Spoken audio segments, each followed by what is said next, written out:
Hello and welcome to continuation of Sailwind. Hello Kangafango.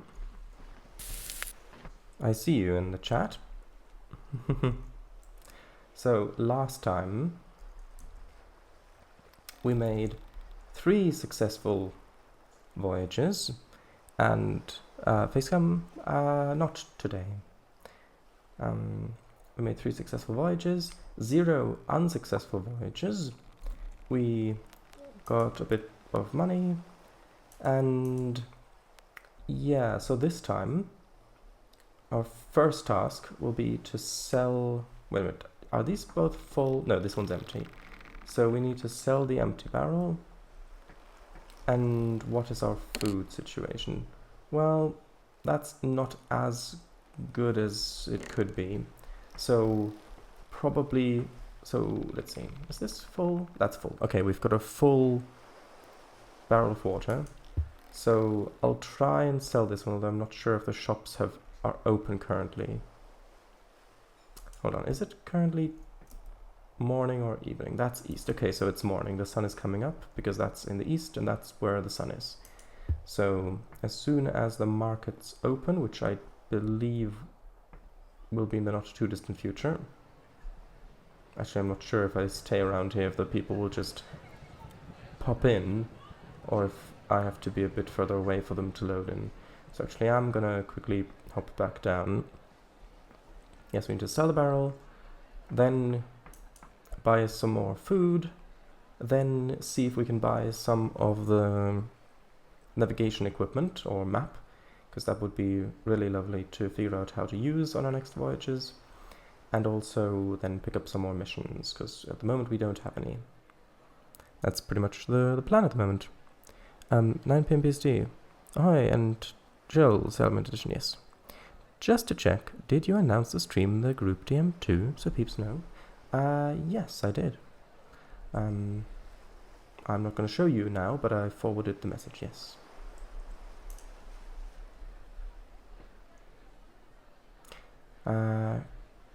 Right, so I guess we're just waiting until the sun comes up. Actually, what's my character? Well, I'm not going to rest now, but yeah, because I know that my character needs to eat and drink, but I want to buy stuff directly from the shops, because otherwise I'm just wasting stores that I would need to replenish anyway, so. Nice. A third person mode would be neat too in this. Perhaps. Although that wouldn't be as immersive, I suppose. Hello, anybody here yet? Got a barrel? I can hear you. Oh, there's somebody back there. And that noise does sound like the train's noise. A little bit, not fully, but a little bit.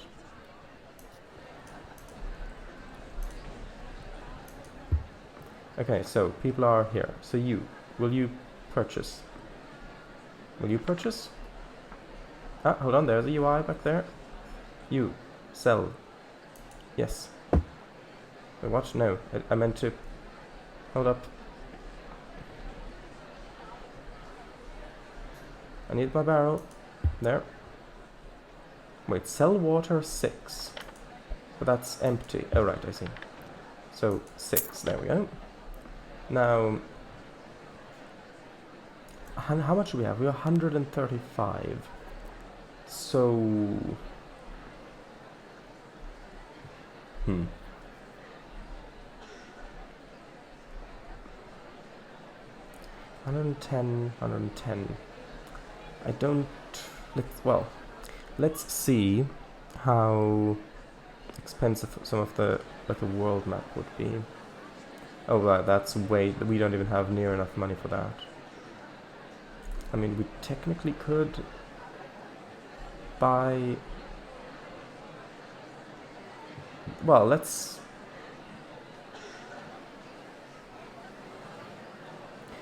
buy the. I think the quadrant is the one we should buy first, because that's really cheap. However, I do want to just buy another box of food, so I'm just gonna buy this box of goat cheese, and then R for purchase. Yep, that was expensive, but it'll last us quite a while, so there we go. I'm getting quite quiet. Yeah, yeah, that's better. Be nice if NPCs walked around in this as well. Yeah, sure. If the ports felt more alive, would of course be nice, but that would also impact performance, and it's not that necessary. Have there specific scheduled routines every day? First they go here, then here, then here. Yeah, true. Some games do that, yes, I know. Food doesn't expire in this, right? As far as I know, it does not. At least not the... I've never had any food expire. So the next thing would be to eat and drink, and then see how much... Wait, I've still got 135? That's weird.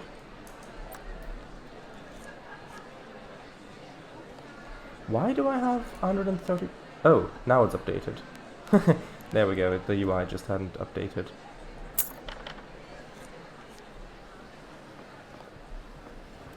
Okay, and now I just need a little bit of water.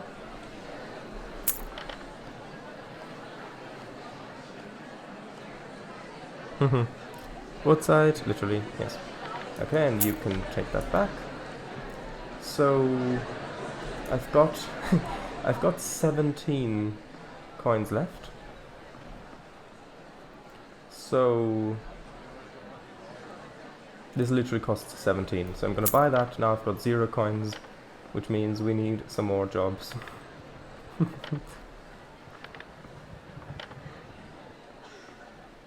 But hey, we can figure out how to use this thing, which I don't think is that difficult.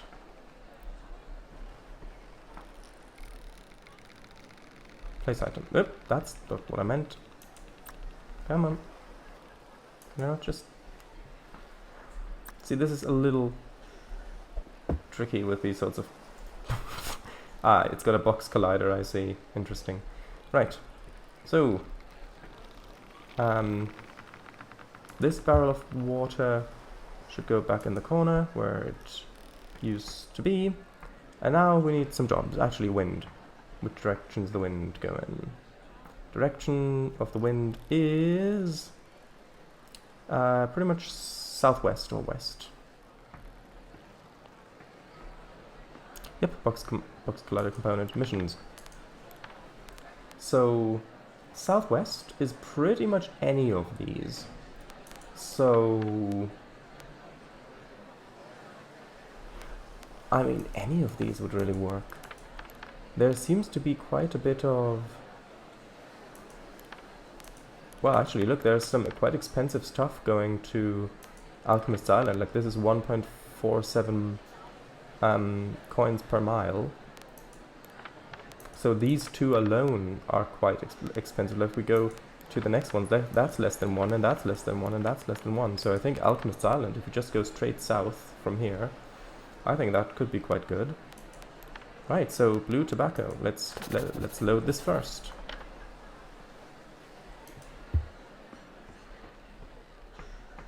And rigid body, of course.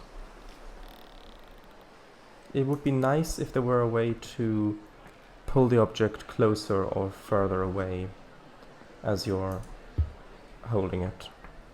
Are these actual miles or game miles?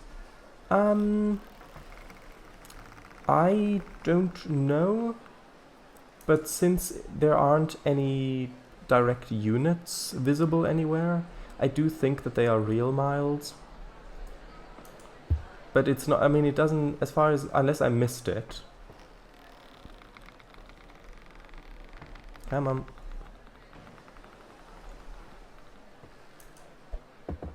Well, that's not exactly what I wanted. I guess I can put it like there. Alright. Pulling held objects closer or further away makes me think of the physics gun in Gary's mod. Yeah, I mean, it's just a useful feature if you need to manipulate stuff in 3D to be able to move it further forward or backward without having to move the character further forward or backward. Okay, next thing. Goods. That is... Okay, hold on, I need... Yeah, there we go. Accept that. Those are some big boxes. We'll see how much space we've got left on the boat when we've got these loaded. Because there are more missions to Alchemist Island, but... I don't want to overload the boat.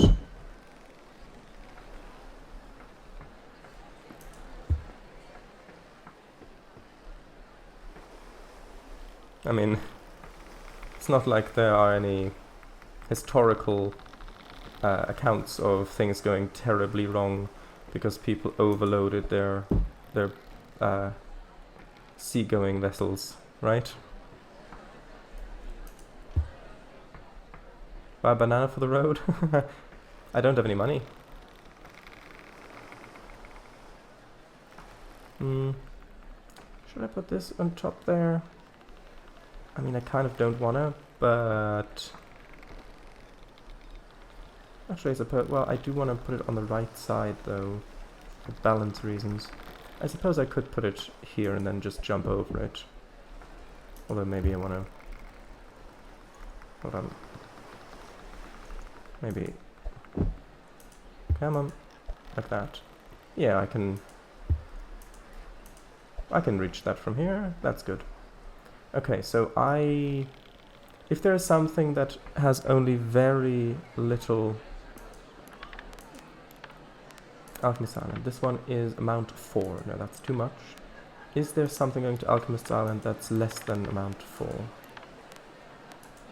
That's amount 3. Forest mushrooms. Amount 1. Well, that's mail. I think we can pick up some mail. That's fine.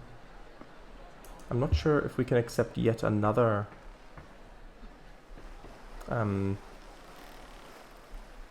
Actually, I put the mail... well, I wanted to put it slightly closer to the edge there. Like, sort of there. Let's see, could we accept another job if we've got joke? If we've got joke, yes. Yeah, Nicolette joke. Nicket, yes. Nickel. I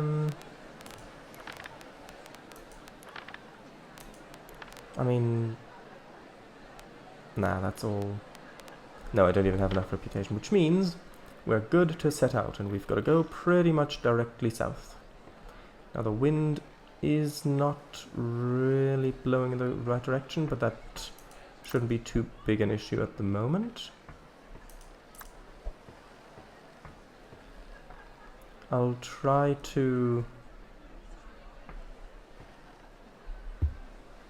lower the sail first.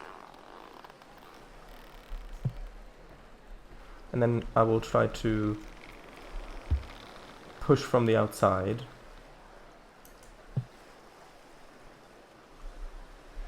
If I need to, which I probably will.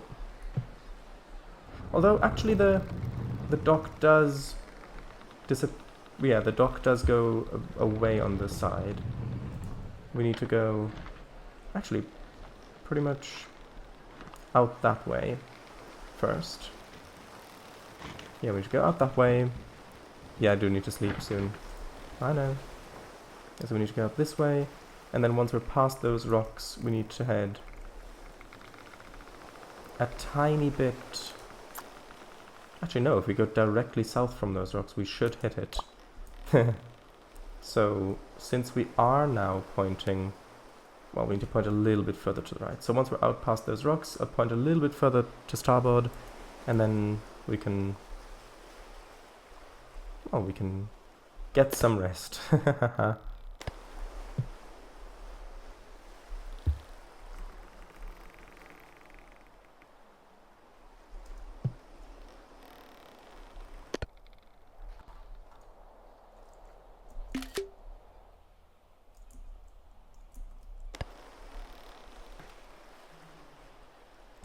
Right. Nicket Joak. Need to sleep. Was that the fatigue meter flashing? Yep. I did take a screenshot, yes. Okay, so which direction is precisely south? That direction. So, because if we sleep, when we sleep, I do want to face a little bit more south so that we don't go too far off course. I mean, at the moment we're making good progress.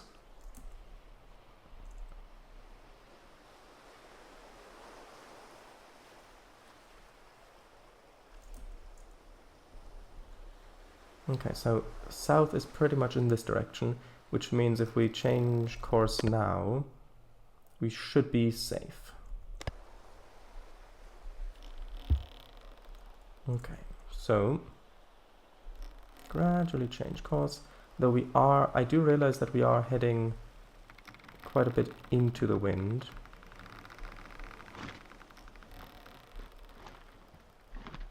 So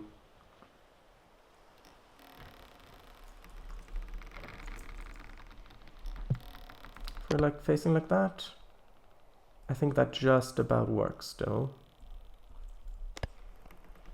We're facing a tiny bit east.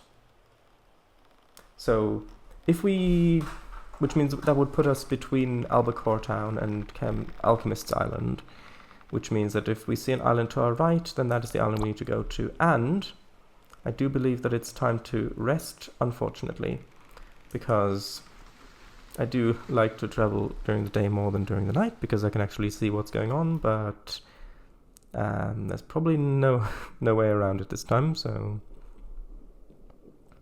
here we go.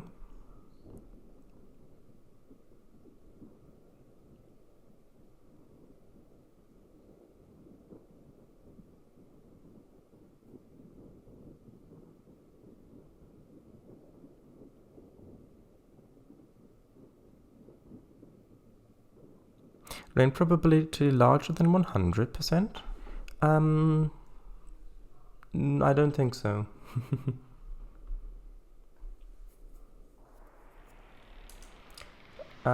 Okay, so it's not quite night time yet, which is good. Which way are we heading? We are heading same direction. Okay, let's head out to the bow. Actually, I can just look like this. Are there any islands visible anywhere yet? No. Although we aren't that far away from Big Rock Island yet.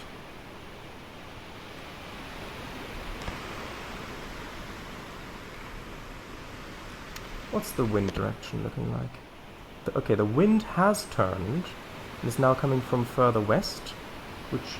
Oh, no, I can see a little island there. Just on the very right edge of the screen. That two tiny little bumps. Do you see those on the very right edge of the screen? I do think, like if I zoom in, like you see here, those two bumps, I do think that that's Alchemist's Island. Because, if we look at the map, at the very bottom you can see those two peaks of it. So either it's Alchemist's Island or Albacore Town, but Albacore Town was quite flat. So if we just head towards those, that'll be good. So I'm glad that we are seeing this before it's completely nighttime, because otherwise we would not be able to make our course adjustment.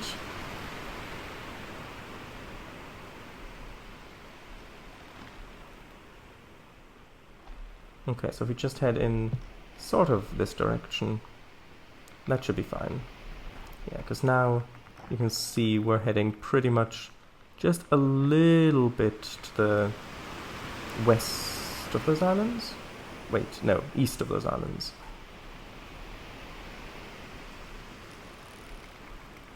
Clear skies as well, which is nice. I hope it stays like that, but it may not. And yes, I'm deliberately not sleeping quite yet, because I want to skip as much of the night time by sleeping as possible. So, yes. Oh, dusk, yes. Oh yeah, there is third person when in sailing ship. When in sailing ship, at least. Is there a player model visible? Nope, there is not. Don't think so, right? Yeah, yeah, I see it. Mm-hmm. Good.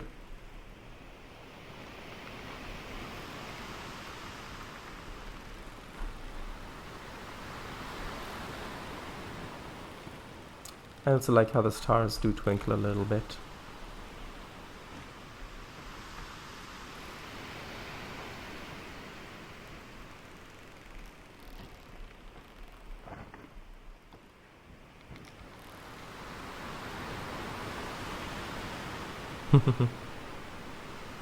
Ah, that's only mildly terrifying. It just faded in. Wait, that's no moon?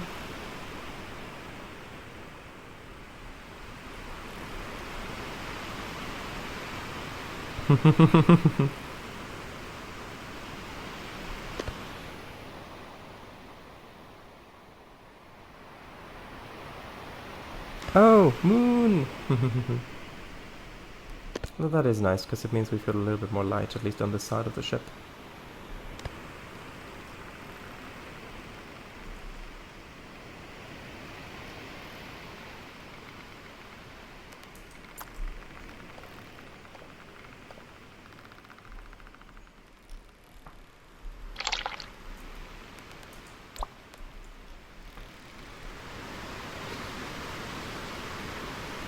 Thought it was a cliff at first, little spot of light.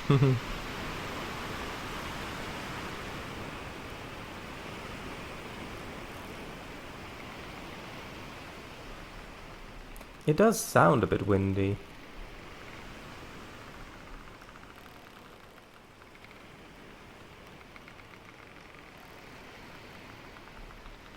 Maybe I should put these goods slightly more centered or to the right-ish, like to here, just to balance things out a little bit more.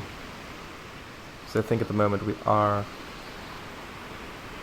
Actually, this should probably balance it out a bit, because we've got the water on the right, and we've got the tobacco on the left. We've got the mail on the right, and this in the middle, so... and the food in the middle as well, so... I think this is good. That is quite brightly lit, that's nice. Lit by a spotlight, yes. Oh right, I see. Will we buy a lantern this stream? I mean, I've already got a lantern.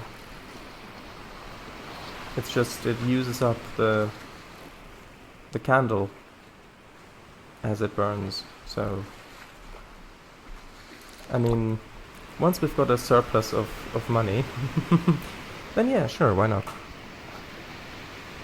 We can buy hooks and add it to places so we've got more light to read stuff, but at the moment there's no real need. Also, I do think that I will sleep again now, and then hopefully we'll get to morning soon. So does the candle actually shrink in the vertices? I don't know. I think last time I played, I think it was only an oil lantern that was available. But now we start with a candle lantern. So I don't know if there's a... I don't know specifically how that works.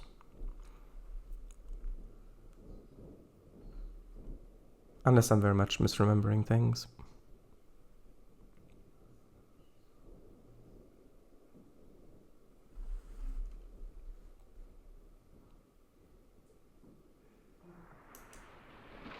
Okay. Do we see islands anywhere? Time to turn up the brightness? Yes. There are definitely islands over there. There's stuff here, and then there's stuff over there. That is a fair bit closer. That is... Oh yeah, that is really quite a fair bit closer. I think we should definitely turn starboard, come around on the other side, so that they're on our left.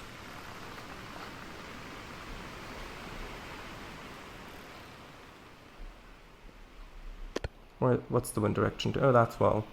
Now we're facing pretty much into the wind, so that's not good. Yeah, I think this angle's probably nice. Here we go. Is it still nighttime or nighttime again? It's still nighttime. I wonder what season the game's set in. I don't know if it's what seasons. Like how long the days and nights are. Oh, right. I do not know.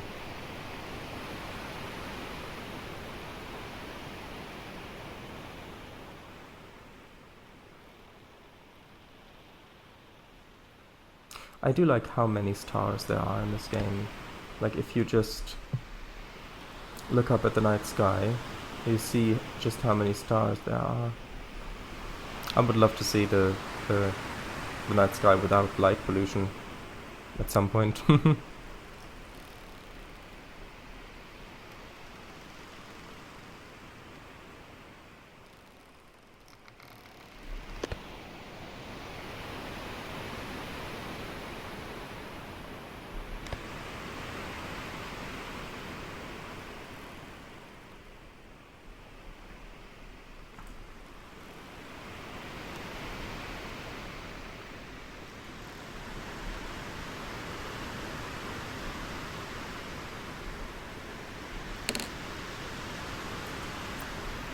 Time to eat some dates. Some midnight dates.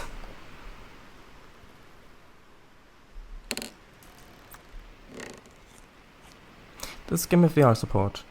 Not that I'm aware of, but I could just not know about it.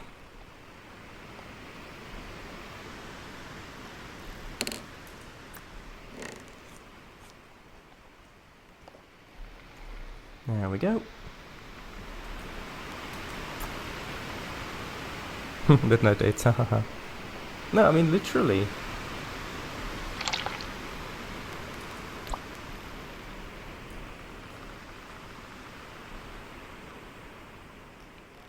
Yeah, so you can see the islands back there, and I can see what it looks like. If you look at the very top right corner of the screen, it does look like there's a little bit of light on the right island, so that's probably where the dock is.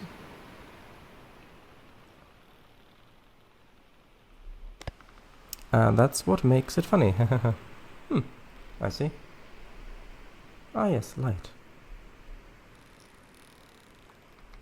Yeah, you know the real reason why you don't have lanterns on a ship at night like this is, I mean, some people might think so that pirates don't see you, but the real reason is so that ghosts don't see you, because, like, I mean, well, ghosts always see you, but like this, they just think that you're another ghost, like another ghost ship without lights on. But if you do have lights on, then they hold on, there's living people on that ship. Let's go have some fun over there. And then they come over, and then, I mean, they're gonna have loads of fun, but you probably won't. So yeah, that's why you should always run with lights off. Intriguing theory. What do you mean? That's not a theory, that's fact.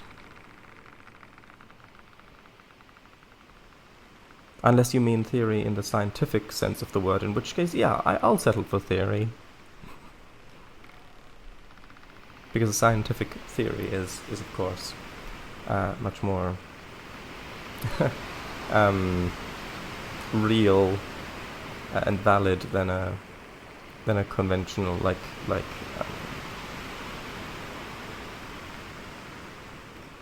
a lame, what theory means in layman's terms. Like in a non-scientific sense. Facts then. Intriguing facts, there you go. But wouldn't pirates also see you if it's a moony night and your sails are white? Well, I mean, yeah. So that's also part of the reason why that's not the real reason people don't have lights on. It's just people who don't have lights on at night, on boats, and they claim, oh, it's so pirates don't see the ship. It's actually because they, I mean, as you say, pirates would still see it. It's actually because they don't want to be seen by ghosts as a ship of the living, so yeah. And wouldn't ghosts sense you in ways other than sight, maybe? Maybe, but you can't really do anything about that. But at least you can mitigate drawing attention to yourself with sight. Not sure. Ah, okay. Will remember. Good. Good.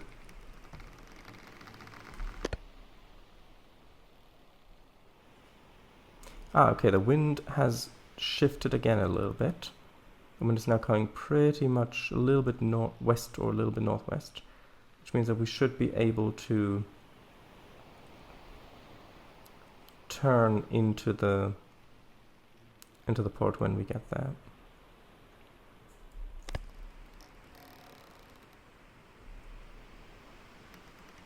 See, I would read the...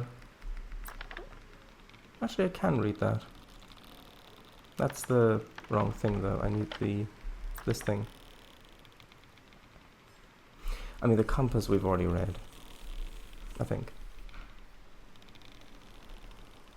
Yeah, we did read that one. Oh, right, it reset where we were. I think we read the sun compass, but not the chronometer. So the chronometer is the next one we should read. Wait, which one is it now? Is it this one or the other one? No, that's the handbook. That's the one we need the bottom one.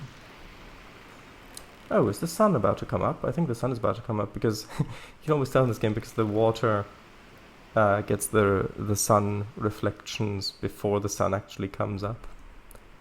And yes, indeed, the sun is going to come up pretty much right there because it's east.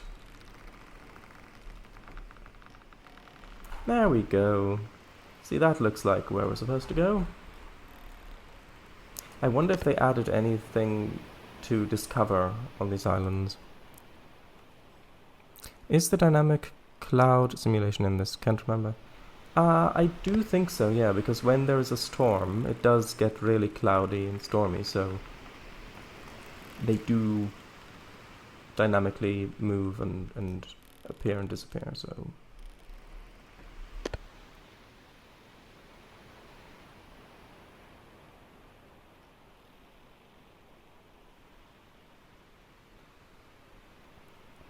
Okay, I'm going to go a little bit closer, and then I'm going to turn to starboard and head to the dock, which I can already see in the distance there. So, are the only weathers that exist clear and stormy? I don't know. I don't know enough about this game. There might also be just a windy weather where you do get waves and like bigger waves, but it's not actually stormy. And there might also be rain, but I have no idea. Plus, I don't know how weather patterns are different in the open ocean as opposed to in the archipelago where we are now. Or is that also cloudy? I mean, there are some clouds. Overcast would be a brilli too. Blizzard, what about foggy? I mean... See...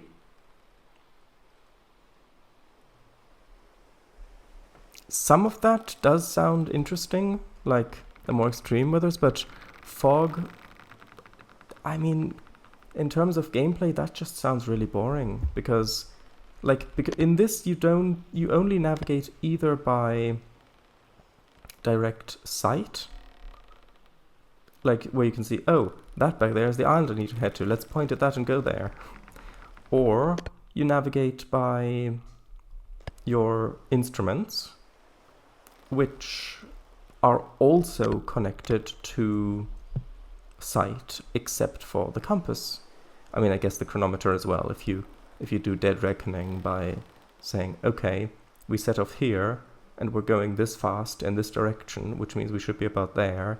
Now we need to turn, which, I mean, I don't know if there are ocean currents in this that would mess with your I forgot what the technical term is called, but the rope you use, or the thing you use to measure your speed, like your odometer, I think. if there are currents that mess with it, then that would be not as useful. But if there aren't, then you could navigate with that in fog. But if you don't have those things, or you are not proficient with them, then you just really have to put the anchor down and wait until the fog lifts. Now, if you could sleep through it, then that would be different as well, because then you could it would just be basically a resource drain whenever you find it, because you do still consume water and food while you're sleeping. So I guess you'd have to prepare for that. Or maybe if there are specific regions of the map where it's foggy, or where it can get foggy, so then you can decide on whether you want to go through those regions, or if you want to avoid them. Okay, pull up. Nope, and left, because we need to brake. Nope, come on. All the way up, please, thank you.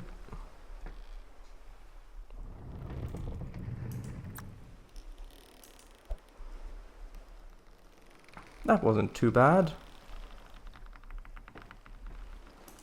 Also, could you please... Yeah, there, thank you. There we go.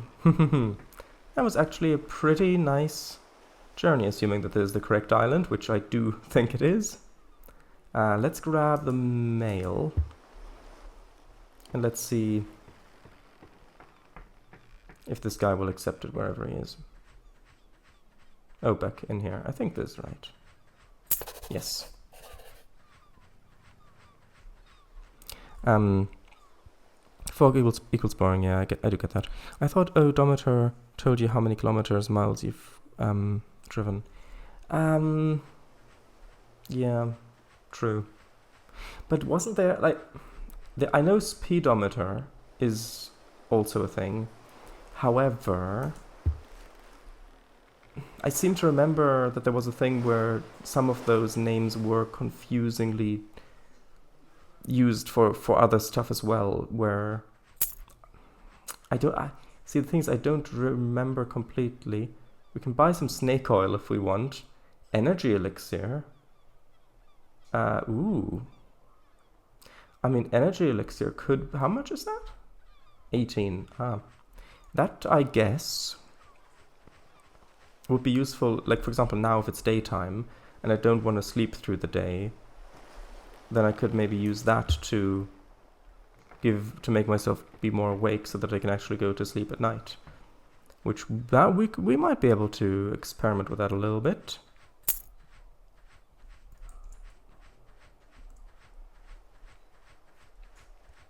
Wow, literal snake oil. Apparently they don't have robotic guard dogs, or dog guards. Ring ring, mail's here. Alright, I see. Yeah. Wait, does the energy elixir actually work? I've no idea. Or is it just rebadged water snake oil? I don't know. I've not bought it yet, so I can't say.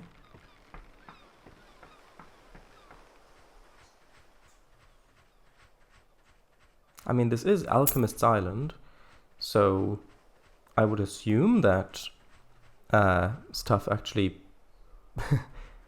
has magical powers here, or I guess alchemical powers. Although the island might have had that name way before then, and then people just capitalize on the name to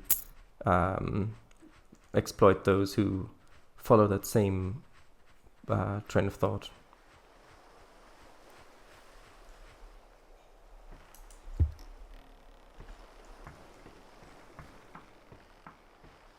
Oh yeah, let's hope. Johnny, Charlie, and Dave. Remember those?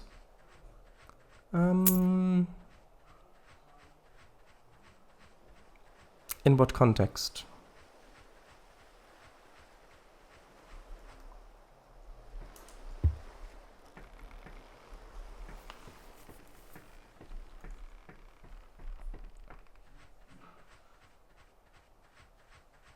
2011 or some video game. Mail? Oh, from the Mailman game. Were those the playable characters or something? Okay, so that back here is the other stuff, the goods. Mailman, yep. Ah, the pro tags. The pro tags.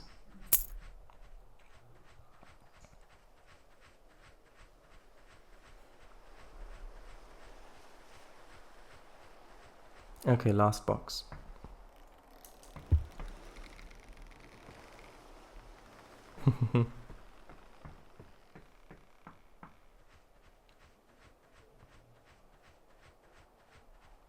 Okay, so now we've got 121. Let's buy one elixir energy thingy, and let's drink it. Let's see how much that restores. Oh, that restores all 3 things. Ah. In that case, I'm gonna buy a couple more of these, because those could be really good emergency stuff. I'm gonna hide them down there.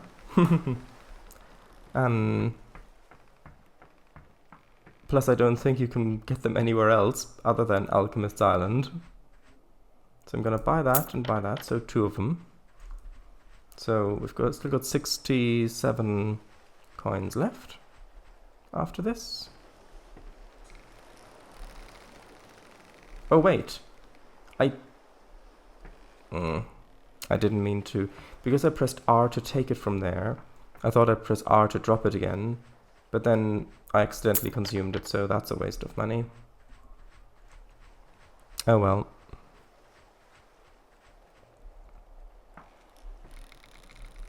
There we go. Fatigue serum, or anti-fatigue serum, and anti-fatigue serum. Yes, of course. Now let's have a quick look if there's any other interesting stuff on this island. And then if there isn't, then we can get more jobs and then continue. I mean, there are some trees back there, which I'm not sure were there originally. But other than that... Hold on. That doesn't sound like I'm walking on stone. Weird. Okay, I don't see anything else interesting over here.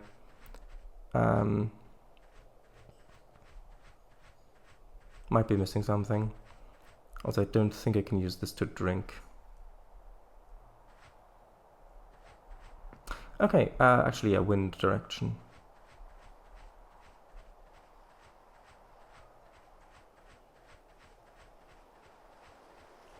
Also, that sounds like I'm walking on sand. Weird. So that is... the wind is blowing pretty much directly east. Now, east of here is the... what was it? Not Albatross. The other one. Albacore Island, yep. That's pretty much the only island east of here. So I guess we're gonna go to Albacore, Albacore town again. And there isn't really a whole lot of great value stuff going there, but I suppose we'll have to buy what, well, accept what we can. I'll read chat once once I've loaded.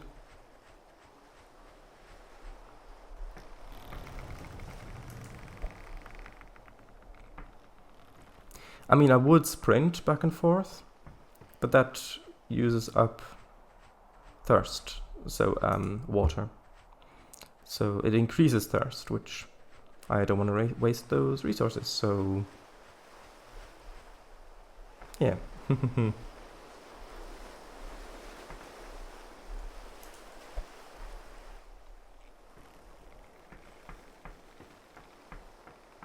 Imagine if just out in the middle of nowhere between, like on the world map that has all the different archipelagos on it and the ocean between them. Imagine if 1 pixel on that map, because I mean at that scale 1 pixel is the size of an island, not as big as this one, but a little island. And imagine if you actually managed to get there. Imagine if you find just a motor upgrade that you can then place on the back of your boat, and you just press E, and then you hear the as you just speed off. Wouldn't that be funny?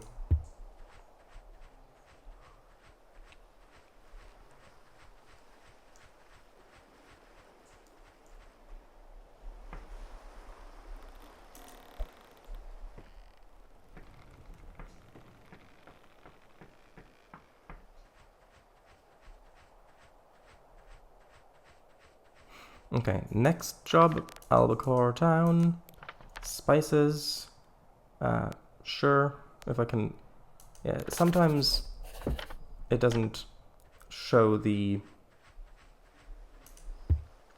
mouse pointer when it should show it.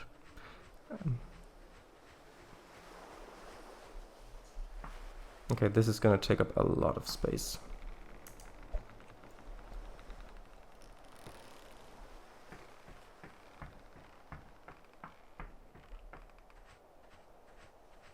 Oh, and it's already partially fallen over. Can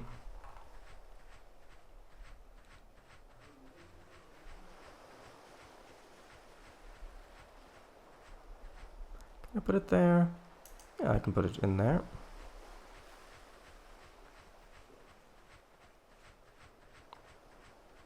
I will read chat once I've loaded.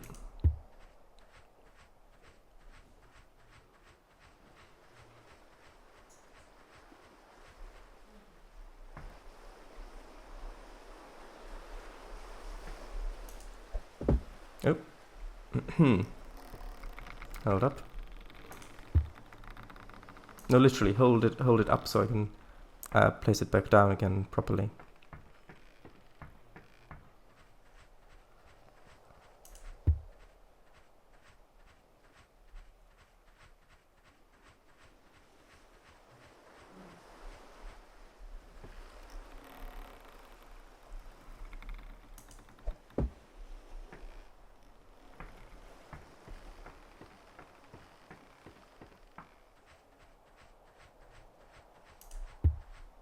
Okay, if we do accept a third job, I will have to look at how many items it is, because if it's another 5 barrels, I'm not sure that we've got enough space to put those in.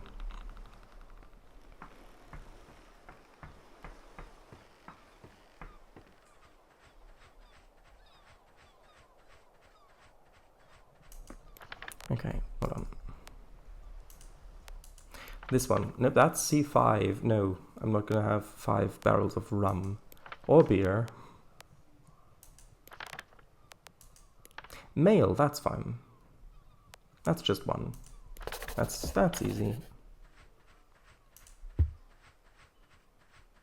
Actually, no, I'm gonna check if I could even accept another... Oh, I can. Okay. So they've increased the amount of stuff they're gonna trust me with, which means if there is another smaller thing that I could accept. Hold on. Wait, which button was it? Was it Q? Nope, that's not what I wanted. Wasn't there a button to rotate it the other way? I thought it was Control. Apparently not. No. Yes, much better.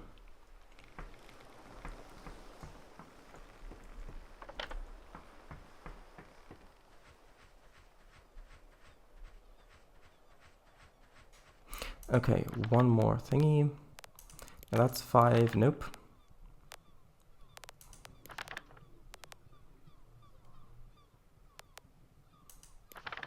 Ah, okay. So the only other stuff they've got going to Albacore Town is more big barrels of of either rum or beer, apparently. So I guess we can have a look and see if we could maybe fit more barrels on the ship, but, well, on the boat. But I'm not sure if there's space. Like, we could potentially fit one there. One, so 1, 2, maybe 3, 4, 5. Should we go for it, or should we play it safe and not go for it? But it would make the trip more worthwhile. What do you think? I'll read chat. Where was I? Oh, right. A pity, yes. That was about me accidentally drinking the thing. Would be brilliant if some of these islands had intricate cave systems too, where some merchants with really good items are hidden somewhere in them. Oh yes, or maybe coves that you couldn't find. Simply imagine. Albacore Island. Yes, that'd be something, certainly. Wooden motorboat. Yes, E-mount. Yeah, in the 3D platformer Ukulele, they also have moving quickly, sprinting equivalent, rolling as a ball. Cost energy. Doesn't help that the levels in that are huge and take ages to traverse. With energy depleted, you need to wait for it to recharge, only being able to move by walking normally during that time. Would be nice if you could purchase a full canvas add-on too, so the entire deck is covered. Vote yes. Okay. Well, but if the entire deck is covered, then, I mean... Oh, you mean like but you need to walk back and forth, so... Unless you meant like on top, like that, but then there wouldn't be enough space for the sail. Because the sail goes all the way down to... the roofament. Yeah, well, how would that work with a sail, though?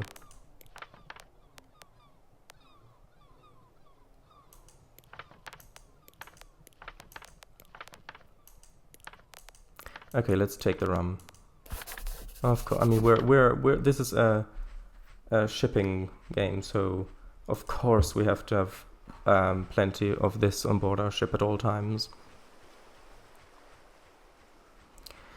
Okay, so let's see. Will this fit on board? I do think we will be able to fit this on board, yes. Riverment. Oh yeah, I guess so. Let's rumble. Please don't, because I want to deliver all this safely and unjostled if possible. Right. So I guess this can go. Well, actually this side is better because I need to access the winch from here.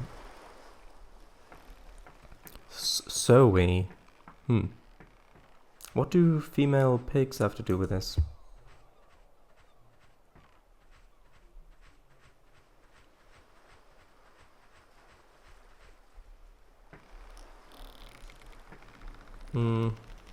Should I?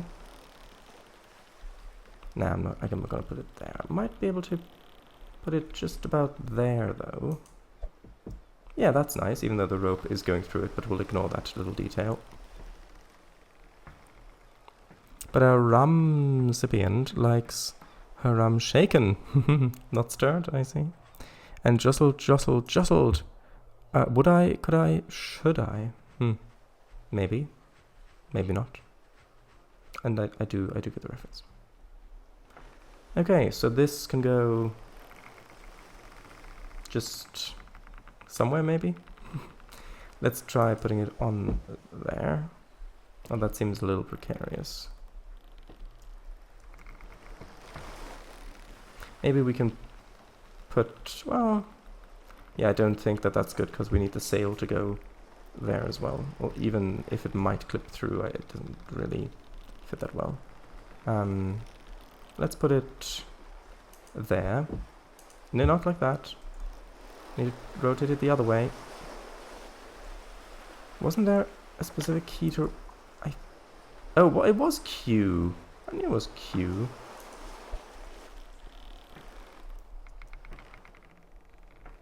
Okay, I think one more barrel to load.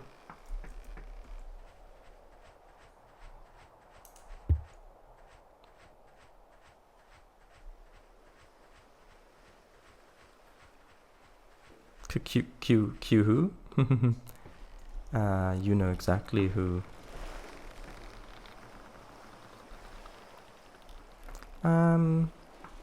Actually, if I put the barrel here...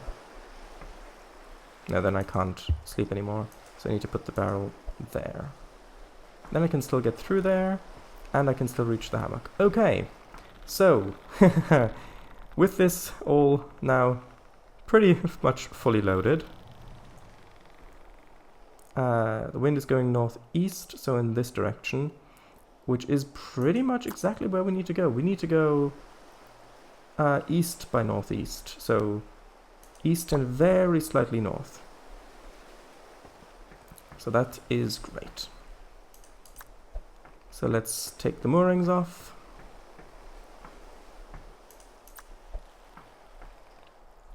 If there were such a thing as a quick save, then I might use it.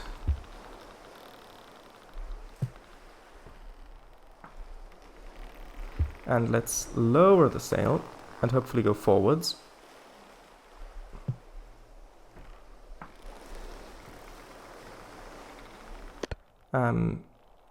Yeah, because we do need to turn around, actually. There we go, departing.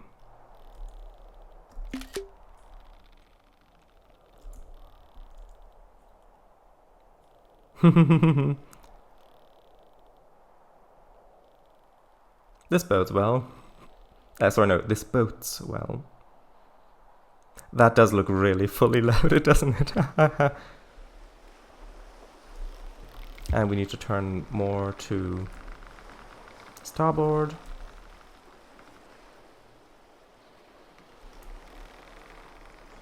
Because the direction we need to go in is pretty much... Hold on. It's pretty much this direction. Which means I need to turn the sail.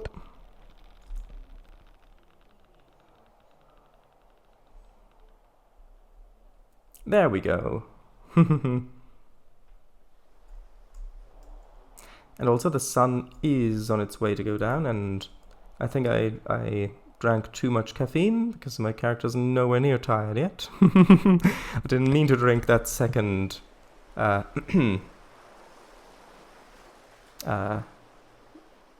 guess pint? No, not pint. Gosh, the sheer overloading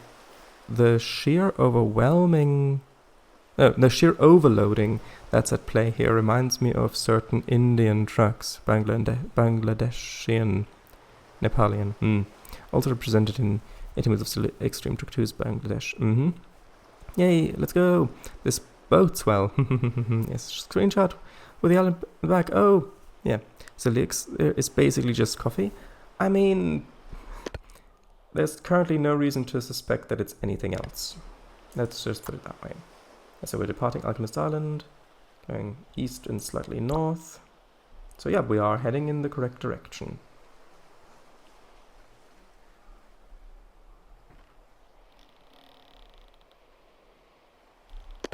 Is the boat sitting any lower in the water than it usually is?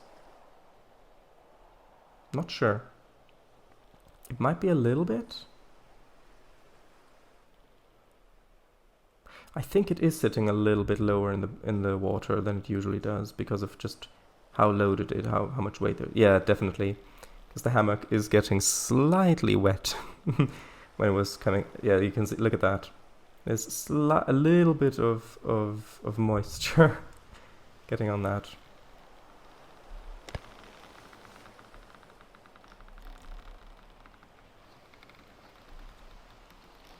Uh-oh. Ah, it's fine. Don't worry about it. It's fine.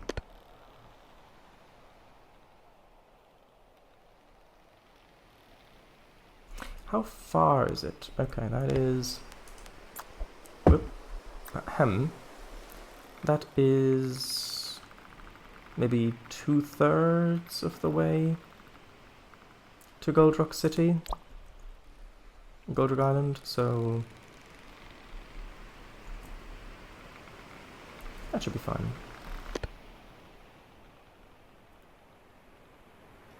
Though this island is probably going to be a little bit easier to miss because it's so low in the... it doesn't have any peaks.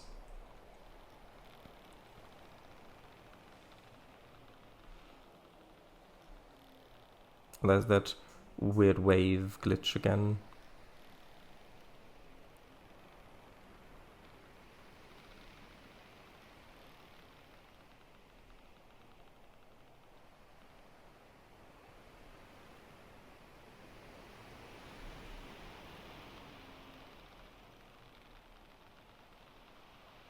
Look at that. I guess that's maybe where one of the terrains begins and the other one ends, or something like that.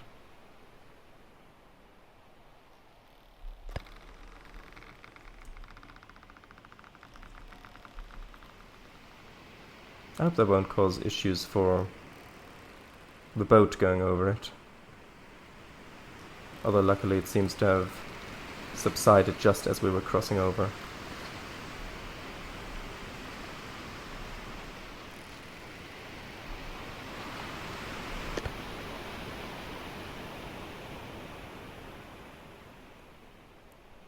Oh, right.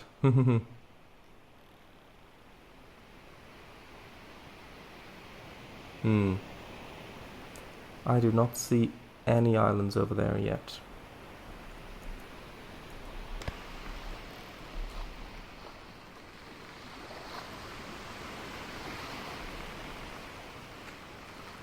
Although at least with this starting location, since Big Rock City is... the islands are so... have so much verticality, you really do have to go a long ways out before those disappear. Which means you can always point at that and go back, even... or at least you can use it to orient yourself, if you ever do lose your way around here. Wow, that was strangely terrifying. Oh, what was? So nice that this game has long draw distances. Yes. What was strangely terrifying? I mean, other than the sea monster we just passed.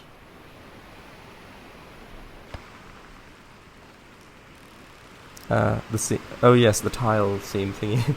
Yeah, just like a wall of water.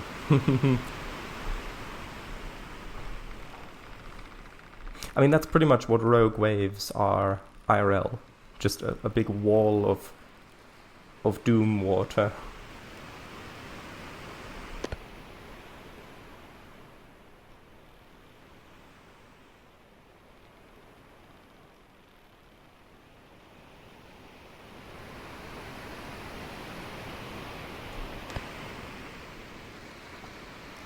Guess so.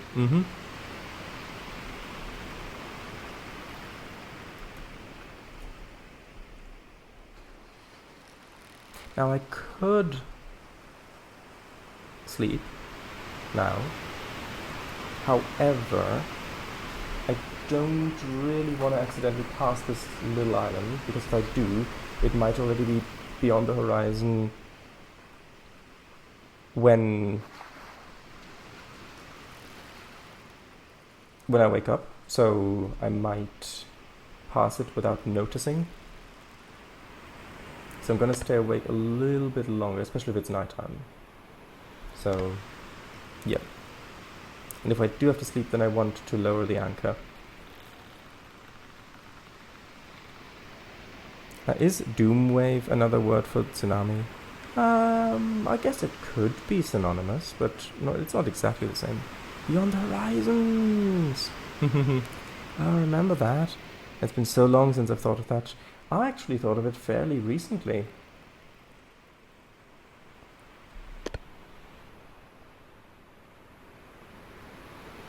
Anyone see an island over there? I can't see an island over there.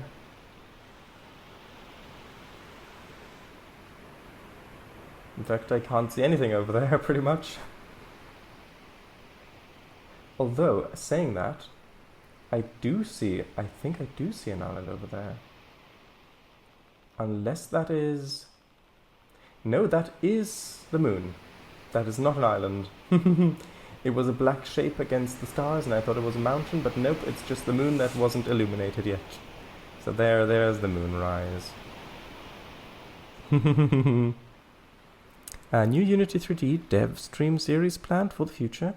Not planned. It might, I mean, if I do, sorry, when I do make my next Unity game, then I might stream some of it, but there's nothing really planned for that.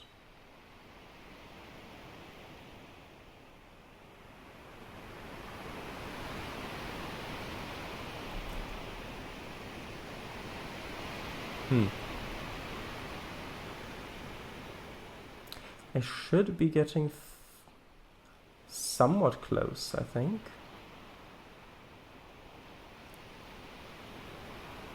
Because if you look at the... Actually, let's have a look at which direction are these in. They are north and a little... Well, they're north by northwest, which means they are north by northwest. So northwest would be there. Okay, so I would estimate that we're maybe halfway there, actually. Yeah, I think we're about halfway to our destination.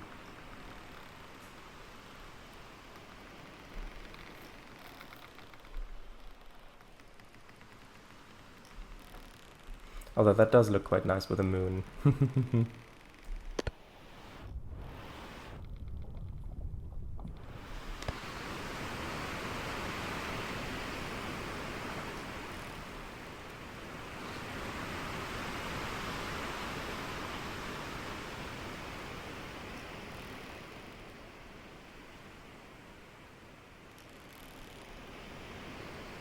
Moon gazing is fun. Would be even better with a telescope. And there is a looking glass, like a spyglass telescope thing you can buy, but that is ridiculously expensive. Same as in D&D. I think in D&D, isn't it like... Oh, what's that on there? Oh, there's another boat on the left there. Look in the very top left corner of the screen. Yeah, because in D&D, well, at least in Pathfinder, it costs like 1,000 gold pieces. No, in Pathfinder, it's like 1,000 gold pieces, the spyglass. Oh, another boat! Yes. Although that one may be a ghost boat, so better be careful.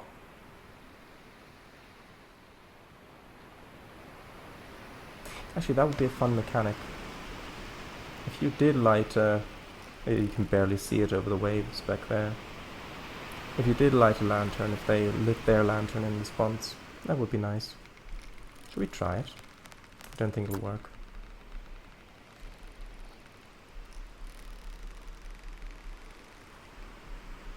Actually, it would be...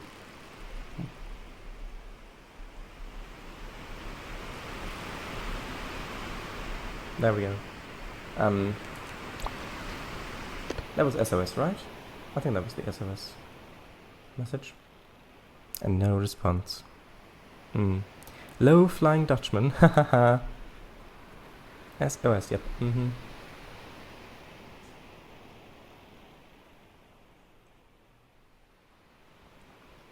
But yeah, I think that this starting archipelago is really quite well designed for teaching you the basic navigation things with a compass and map. Because you pretty much always have a landmark to position yourself against.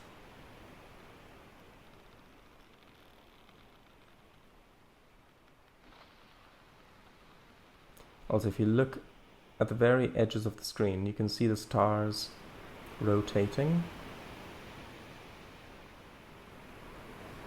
So I do think that... Yeah, I do think that that is the... Yeah, that is the North Star there. Because on the left you can see that everything's sinking and on the right it's rising. So that star right above the weather vane, I do believe that that may be the North Star.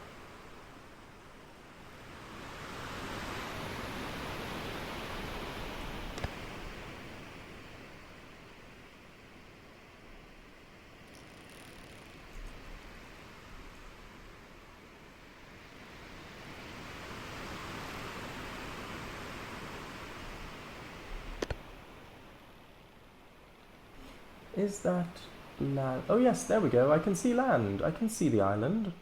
Just on the very top right corner, you can see a little bit of land. Hold on, I'll go over here and show you.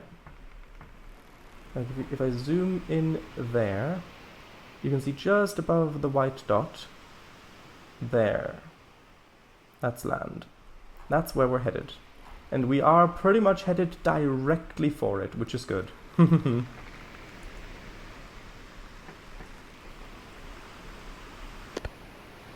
See?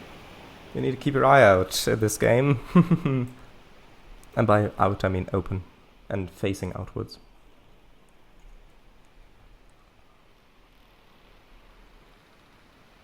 Land. Yes. What's the wind direction doing? Pretty much the same it's been doing the whole journey, which is good.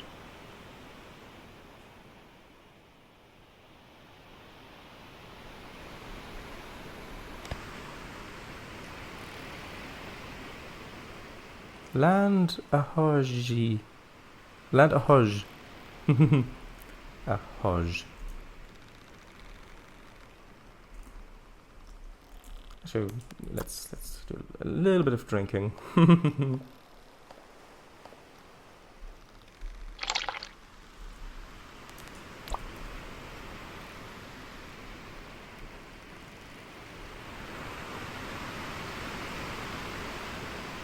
I wonder if you lose reputation if you have to recover your ship.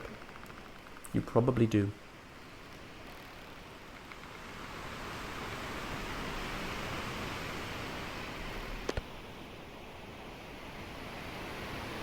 Yeah, like now you should be able to see the island a little bit more clearly.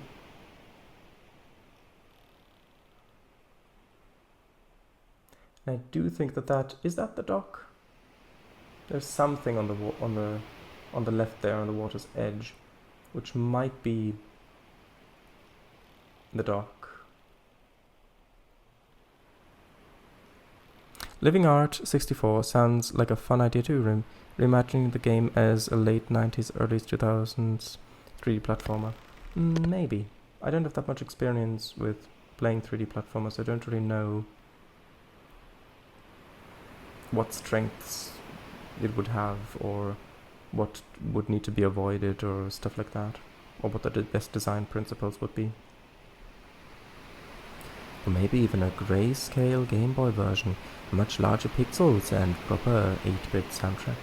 I mean, that sort of thing sounds like an update to the original game, or maybe like a £1 or £2 DLC or something like that.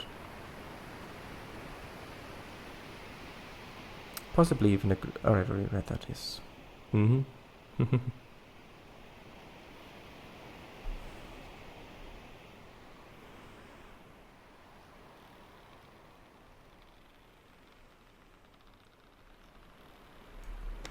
Okay, now that we're a little closer and I can look at the island head on without the fog interfering, zoom in, and yeah, that does look like there's some sort of light on the left there, which I believe is the house. Not the lighthouse, because it doesn't have one, that would be too easy, but just the trading guild's house thingy.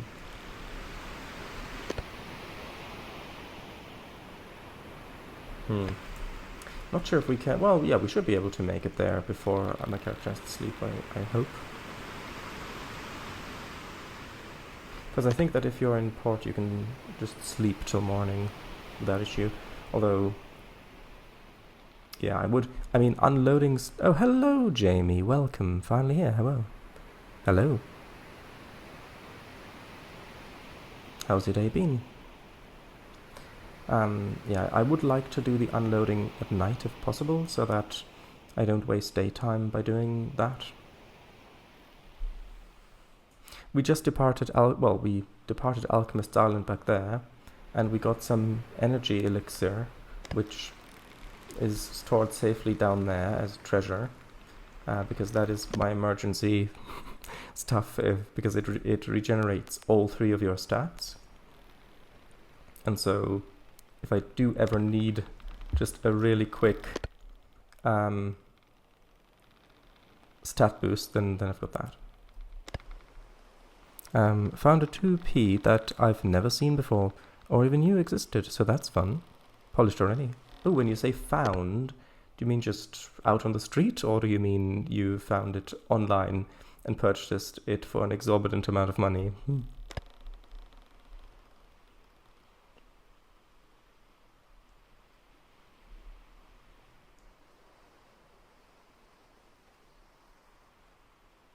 Coin pusher at the pier. Ah, right.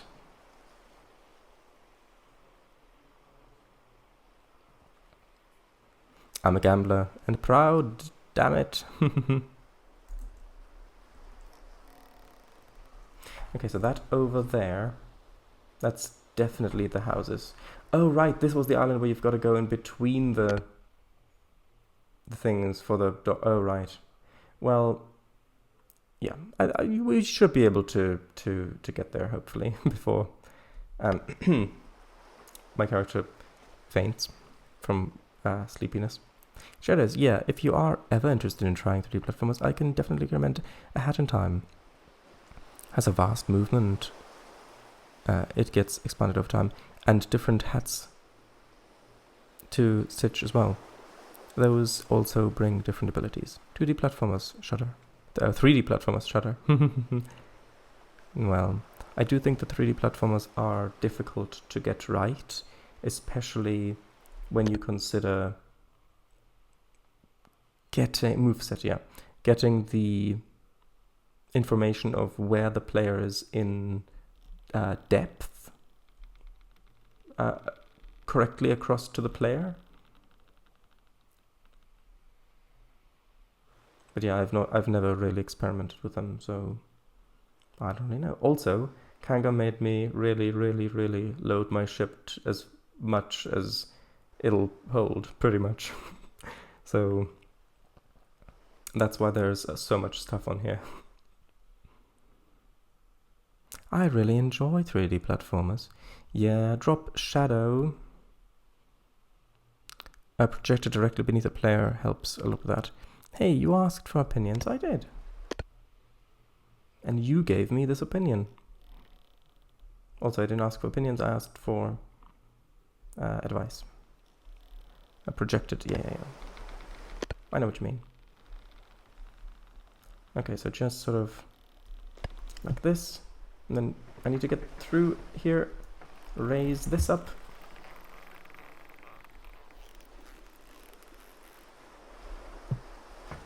And then I need to grab the rear... No, come on. I need to grab the rear thingy. The rear rope. And tie that. Aha! Gotcha. Pretty much. And then... Wait, where's the front? There we go. I mean the front rope, not the front. I know where the general front of the ship is, don't worry about that. And then tie that there, so that is not quite where I would have wanted to park. Maybe I can push, because I know that if you go in the water and you hold F, you can push the boat. So maybe I can just push it ever so slightly closer, because that would be really helpful. Yeah, there we go. And now my character can finally rest, because we're here, which is good. And then we can unload during the day, which I don't really want to do, but we can, that's fine. We can do that. Advice, opinions, whatever. I give yourself very good advice. Yeah. Only one oh, there we go. Daytime. Good. I'll read chat. One second.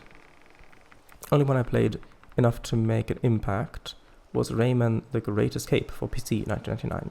Love that thing. Oh, Rayman 2. Nice, I have heard good things about that game. Not tried it myself as of yet. Looks lovely too. Have you ever tried A Hat in Time, Emichu? Nope, not my kind of thing. Oh, right. Wait, why did my boat move so far even though I thought it had stopped by the time I rested? Weird. I guess I'm gonna push it further back again. This direction, please.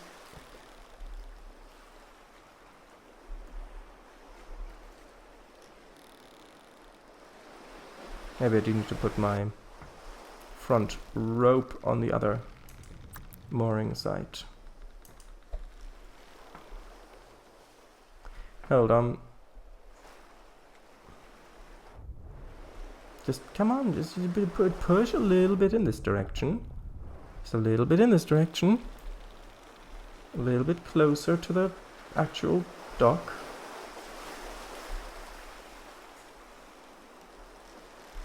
Yeah, there we go. That's close enough. Now I can actually start unloading. Right. So, at least it's pretty close on this one. I can see why it has a cult following, but I missed the hype and now it's too overpraised for my liking. I don't think that what other people say about a game should impact your enjoyment of it. I mean, just look at Minecraft and look at I mean, Minecraft had a cult following back in 2010 or something, but then, especially during the pandemic, that's when so many big YouTubers started playing, and then it got so much attention again, such a big boom, and yet it's, I mean, I don't really see why other games should be impacted by what other people say about them, unless it's like really specifically targeted, unless like specifically criticism addressing like logically certain points of it. So maybe you have already elaborated. I've not read chat yet since then, so I'll read chat once I've actually maybe I can read now.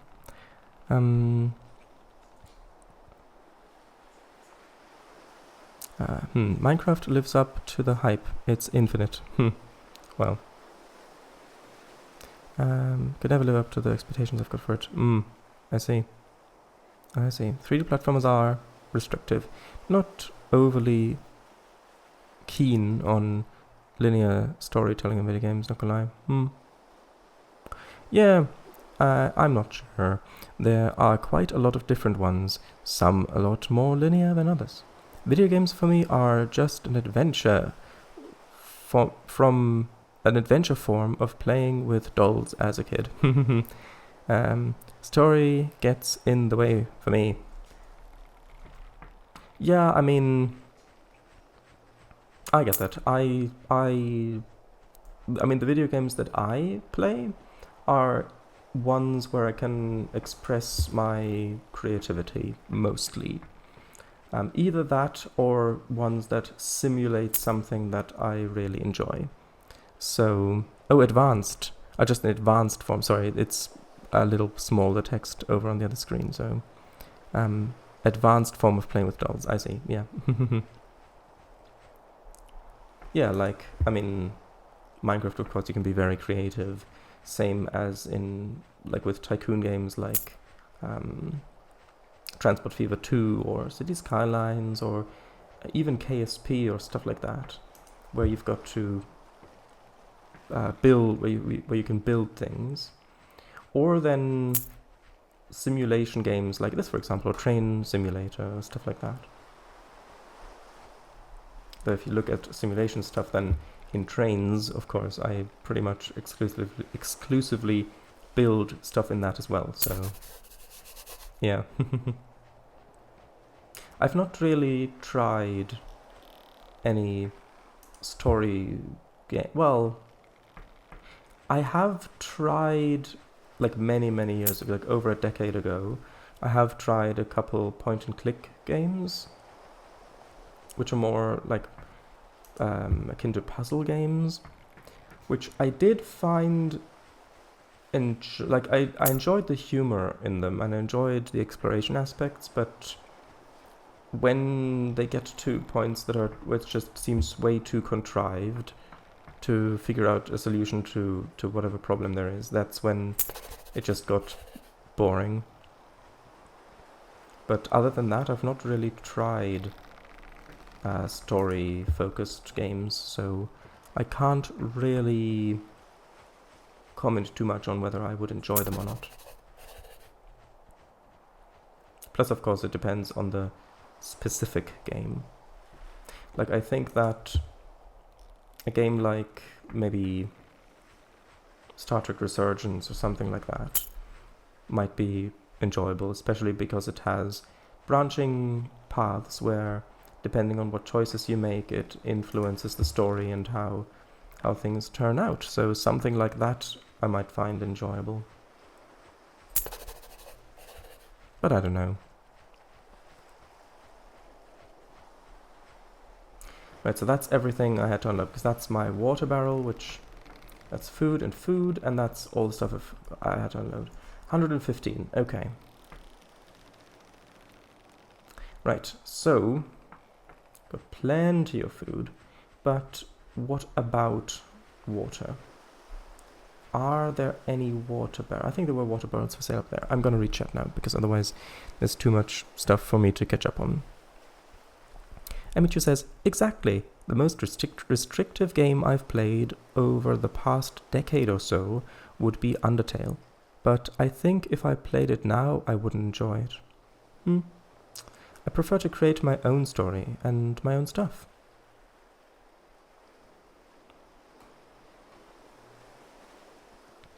Going back to my example from before of A Hat in Time, the first level of that is basically one big island town, Super Mario Sunshine-esque, which is just freely explorable. Each level in this world takes place in the same base map and has a particular objective, but it's not really linear at all if you don't want it to be. I've had my horizons expanded by Breath of the Wild. Even a Super Mario Sunshine level is small for me now. Yeah, I mean, I guess if you compare games to other games, then some of them are gonna be, you're gonna find them lacking, even if on their own they might be fun.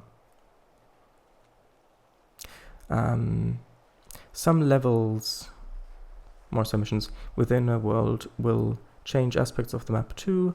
One may make it rainy, another change the water to lava, etc. Some may open, but with that, like if the order in which you do stuff isn't preset, then those changes to the map can't really have that big of an impact to the actual gameplay, right? Because otherwise you wouldn't be able to play the other missions correctly. If you, for example, if you play a mission first that turns the water to lava, then you'd think that would have a huge impact on how the level behaves, but then that kind of conflicts with playing other missions that you would have to be able to play before or after it, right? Some may open up a particular area of the map, so that's that's otherwise closed, and so forth. Puzzle games, detective games are the exception. Love those things. Alright, did you enjoy Sunshine back in the day? Recently finished the Root Trees Are Dead. Would very much suggest it. Could you link that in Discord, please? Says Kango. Didn't have the hardware back in the day. Got it on the Switch now, but haven't played it for a good year or so. There is a link. We'll also send on Discord. Thank you. Yeah, you can't play the levels completely out of order. Oh, I see. Missions, rather. Oh, so it's like categories. Like these missions, like 4 or 5 missions are in a, like you can complete those in any order, and then once you've done those, that unlocks the next set and so on. Maybe. But if you complete a mission, you generally unlock 2, so you can kind of choose which one's next. Backtracking, you... What? What do you mean? Why backtracking? Hold on. To complete a mission, you generally unlock 2, so you can kind of choose which to do next. I mean, it depends on how linear the map is, I guess. Because if the map is really linear, then yeah, you'd have to backtrack. But if it's more of an open world level where you're all over the map anyways, then you would be at the starting locations all the time anyways, so... Also, do they not sell any sort of drinks around here? That's not necessary. Doing missions... Oh, doing missions again. Looking at Spyro. Huh.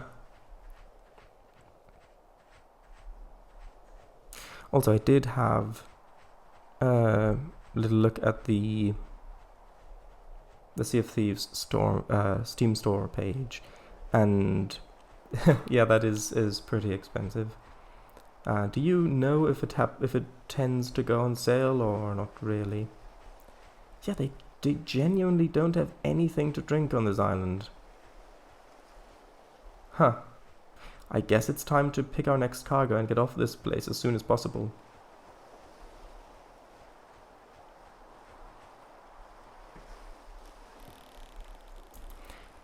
Wind direction is northeast, pretty much exactly.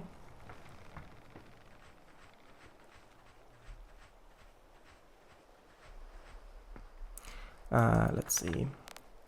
Northeast. I did say northeast, right? Not northwest. Yeah, northeast.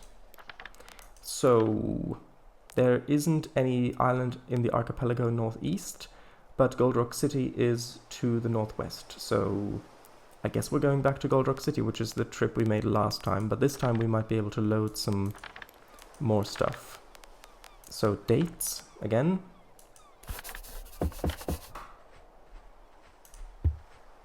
It would be nice if you could pick up multiple boxes at the same time. Although I suppose that's a skill that would be nice in real life too. So actually I'm going to be a bit clever about this. I'm going to scroll up and then I'm going to select the message that I last read, which is looking at you, Spyro. And then I will continue to load stuff. And then once I've loaded stuff and we're underway, then I will resume reading chat. So that's going to take a little while. And also, I mean, normally I don't like to sprint in this game anyway because it drains your thirst meter. And since they don't sell any drinkables on this island, I don't really want to use my water stores because I've only got maybe like, what is it, like 3/4 of that barrel, so... I mean, it's plenty to get me back to Gold Rock City. Come on, can't I? There we go. To Gold Rock City, but I like to keep a little bit of a safety margin there.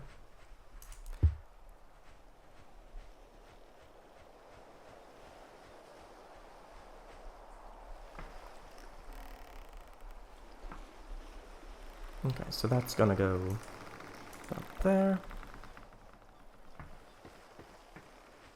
Also, I'm pretty sure that the dates were just 4 boxes before, weren't they?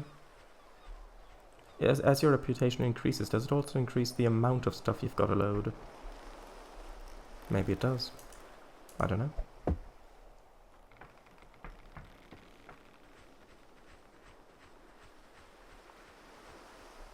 Okay, next stuff.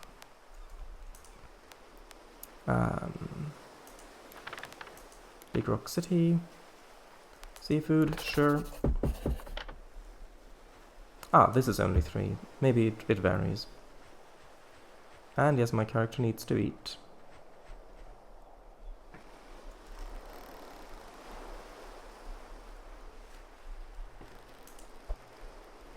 So I guess I'm gonna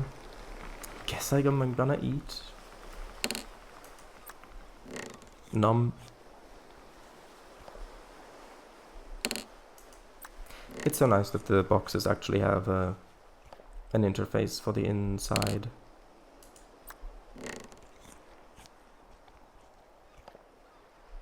I think that should be fine for now.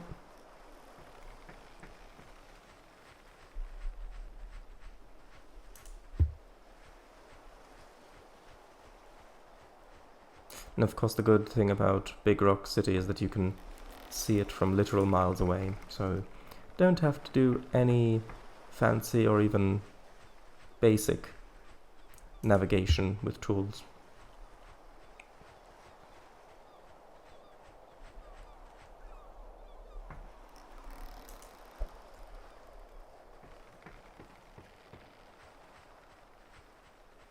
But yeah, I mean, I've never played MMOs, but one thing I know about MMOs is that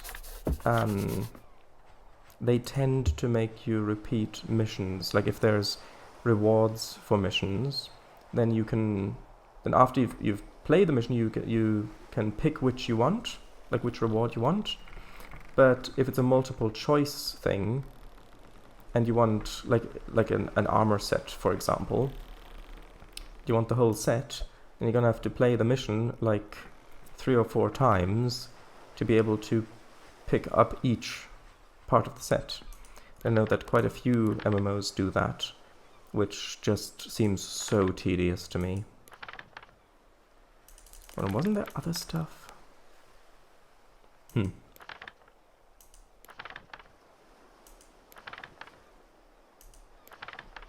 Medicine, sure. Do I have... No, I don't have enough reputation to pick up more anyway. So, once we've loaded this, then... Actually, I suppose I should probably start heading out of the harbor before I reach chat, because then the ship can be merrily sailing on its course while I interact with you. Yes, you heard me right, I'm gonna interact with you. I'm gonna walk right up to you, and then I'm gonna press E, and then I'm gonna interact.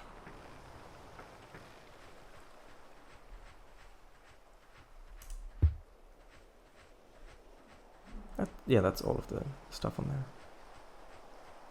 Yeah, tired after carrying boxes around all day, I know.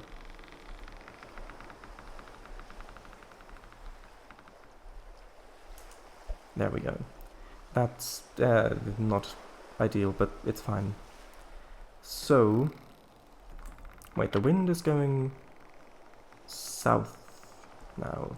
Wait, so did the wind direction change then? I think it changed, which isn't ideal, but we can make it work.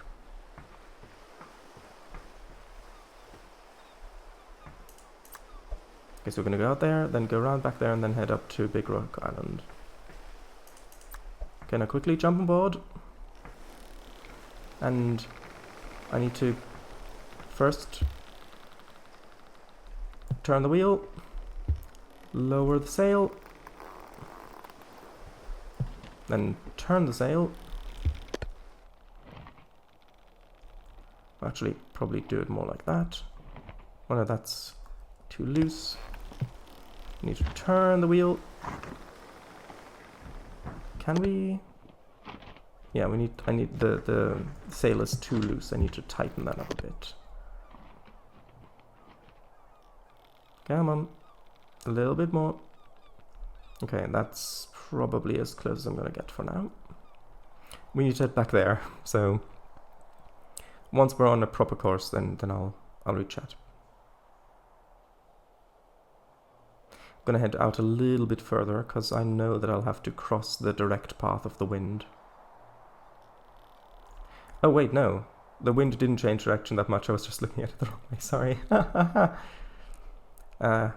Yeah, I was looking... Yeah, right, because I was looking from the direction of the dock, not the boat. So that's why that was confusing me. So we're actually in a better situation than I had thought. Although I do need to sleep soon, so let's get around this island, set on a course, and then sleep and rechat.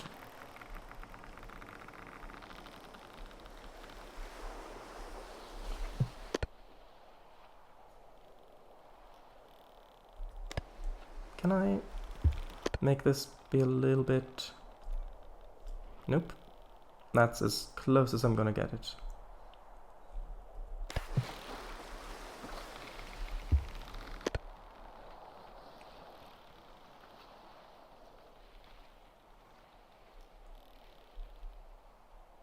I can steer a little bit to the starboard, because the sandbank doesn't quite reach out that far. Also, I should probably spend this time to actually drink a bit, because I'm gonna need that. Because you do deplete your thirst meter when you're sleeping. Is that a little bit too close to the sandbar? Maybe. There we go. Okay. Almost free of the island. And actually we've got a pretty good angle to then go directly into the harbor.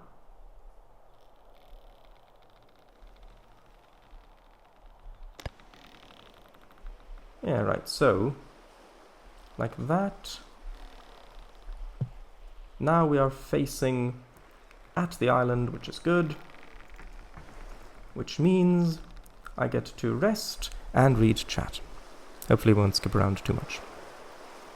Right, so Kanga says, so yeah, but there was backtracking thing. So yeah, Kanga says, it's like a branching path. Oh, and it's like a branching path. You start mission A when completed, unlocks mission B and C. You can then choose whichever to play, mission B or mission C next. And there's boss fights and voice acting. Very expensive. Yeah, sometimes I'd look into G2A or something. I mean, I did see... Okay, how far are we? Oh, there's... Yeah, we made good progress, but there's still loads of direction loads to go before we get there. Yeah, I did look at I forget which site it was, where there was a version of it, but it's just so confusing for other sites we buy Steam keys, because it said that it was for Xbox/PC, the key, but then it listed different versions you can select, and some, like one of them was the 2024 version, another was the 2025 version, and there were a whole bunch of other versions, even though on Steam it goes to the 2025 version for the same link that goes to the regular version, and then that all just seems really confusing, and as though you could easily buy the wrong version. And then the key that I found was a Steam account that you buy, and that first of all, I'm not sure how you would transfer. Okay, we need to go a little bit to port. I wouldn't know how you would transfer the game from that account to your regular account.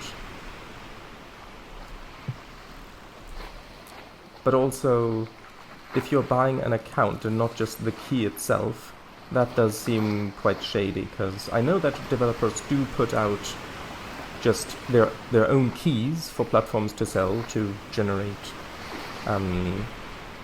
marketing and publicity for the game and get people talking about it and stuff like that, which is legit.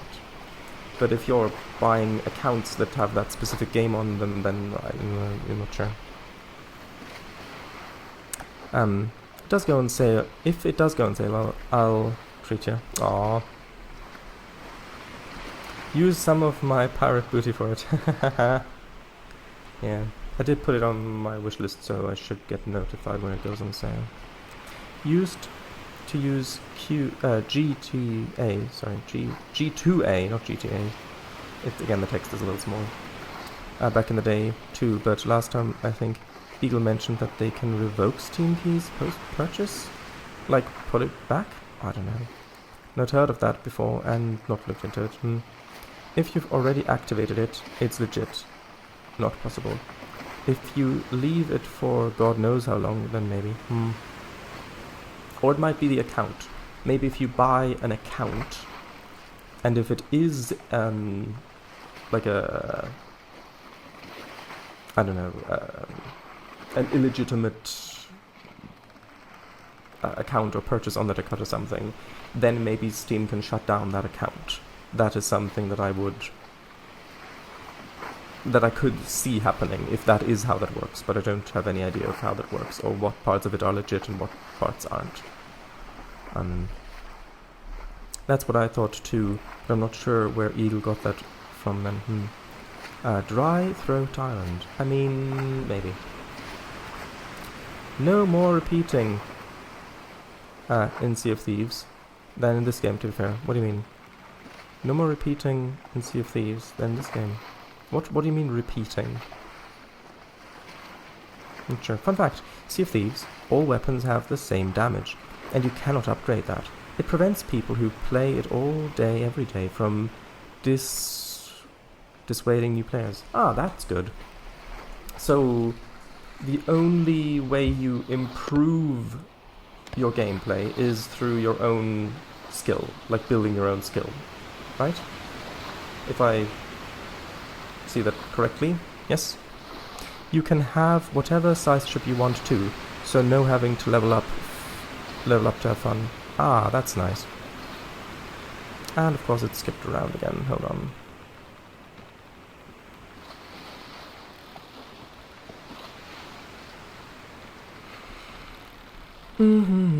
Okay, there we go.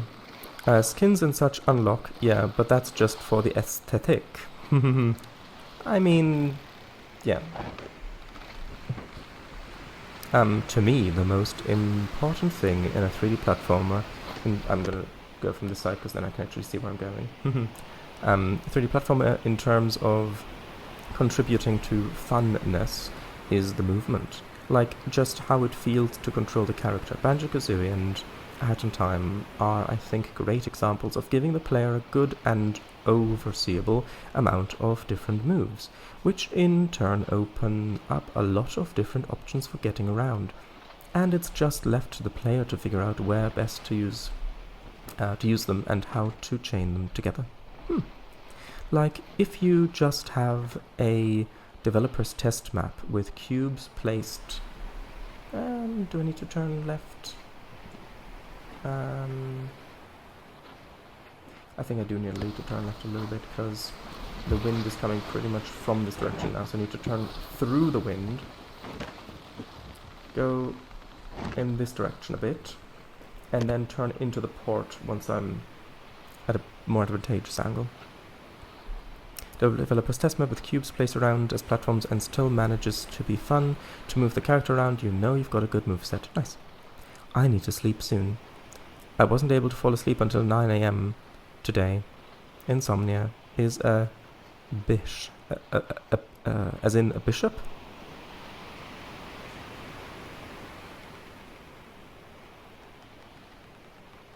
Yeah, that's not fun. Not at all. Not fun at all, yeah. It's all the same version. I see. Then why would it list different versions on the key purchase page? Like there was a drop down where you can select different versions for Xbox/PC, and they have the different versions listed. So if it's all the same version, why would that be the case? Or is it like only all the same version on Steam, but also there are other places where you can purchase keys, like maybe you can install it not on Steam, but on the custom launcher or something like that, and there are different versions. Maybe it's something like that? Or maybe there are CD keys that are from physical discs, and then those are just the versions of the disc, like of the game on the disc that you have. But if you activate the key, it does automatically update to the most recent version, no matter what was originally on the disc. Or, see, that's what I meant by confusing.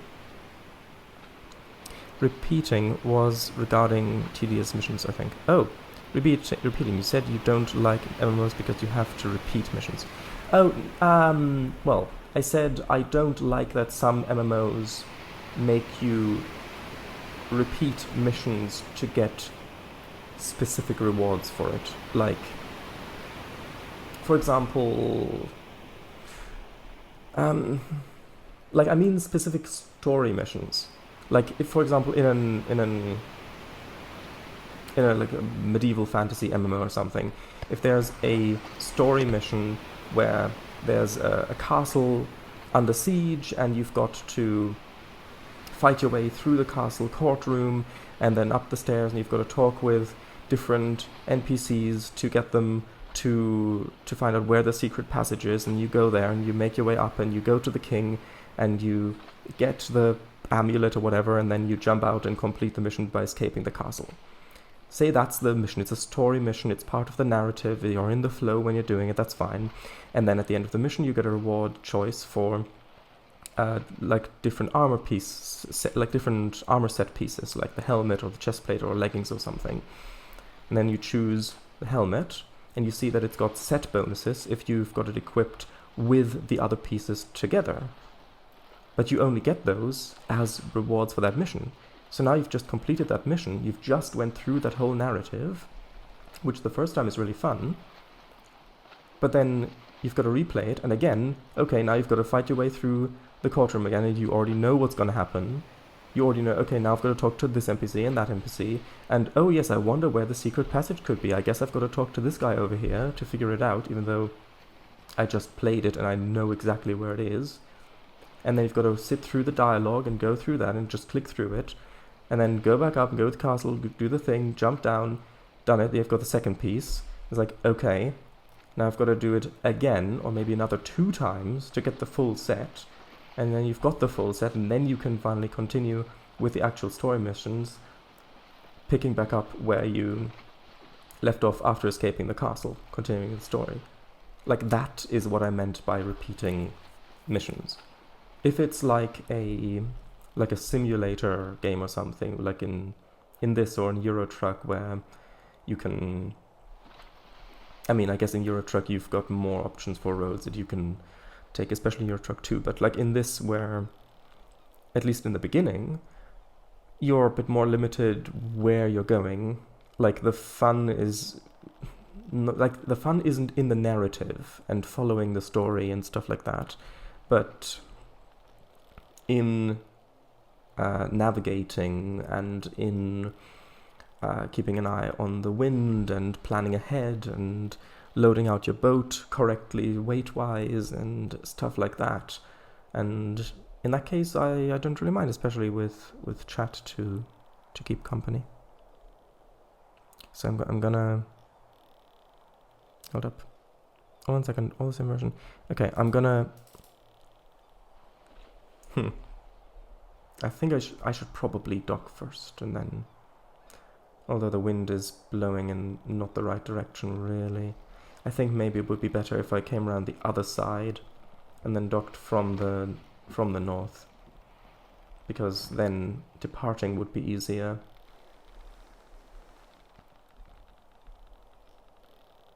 In which case I can actually continue reading chat now a little bit. Oh yes, repeat missions. Yep. Regarding weapons are all skill based. I see. I don't know, but it's all the same version. Fun fact, Sea of Thieves was made by Rare Limited, developer based in the UK. The same studio that released Banjo-Kazooie back in 1998, though there's either no or next to no team member overlap as far as I know. Ah, I see.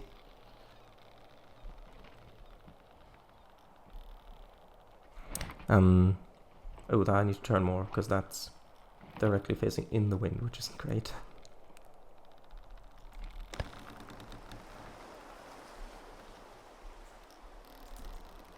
Ooh, and I need to Hold up, I need to actually eat some stuff and drink some stuff, because...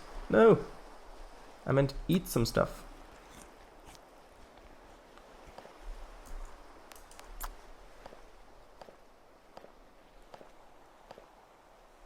Okay. There we go. See, that's why it's useful to have a bit of food in your inventory. Because then you can just... You don't have to figure out where it is. I'll continue reading chat once I've docked, because now I'm approaching the dock, so... Also raise this up a bit. To about there, maybe.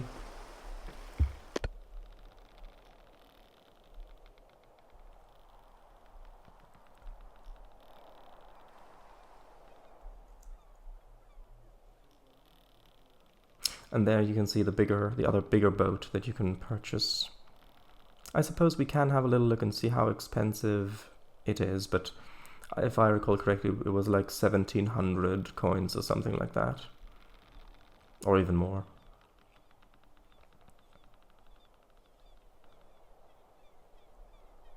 But with that you can, of course, then transport more cargo at once, which means more money per trip, and also you can have more supplies. So you can also do longer trips without needing to worry about running out of food and drink.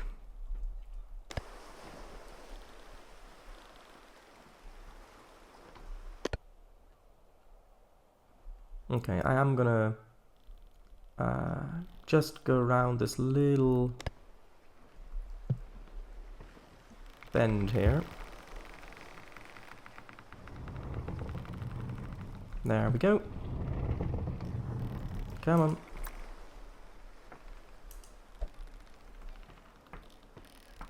Now this one. Nope, come on.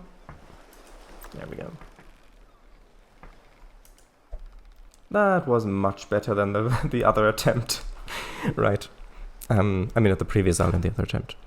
Okay, now here we go.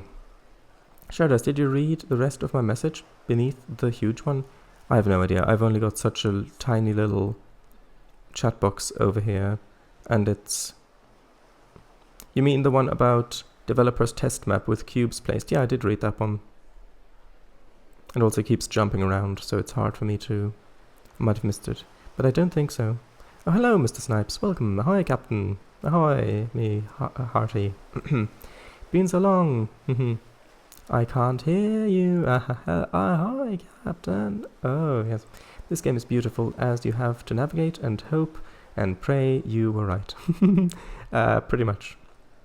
Pray. The Simpsons, Hit and Run, tried to combine driving racing with platforming. From what I've heard, the platforming and out-of-car activity was only thrown in to make it less similar to Crazy Taxi.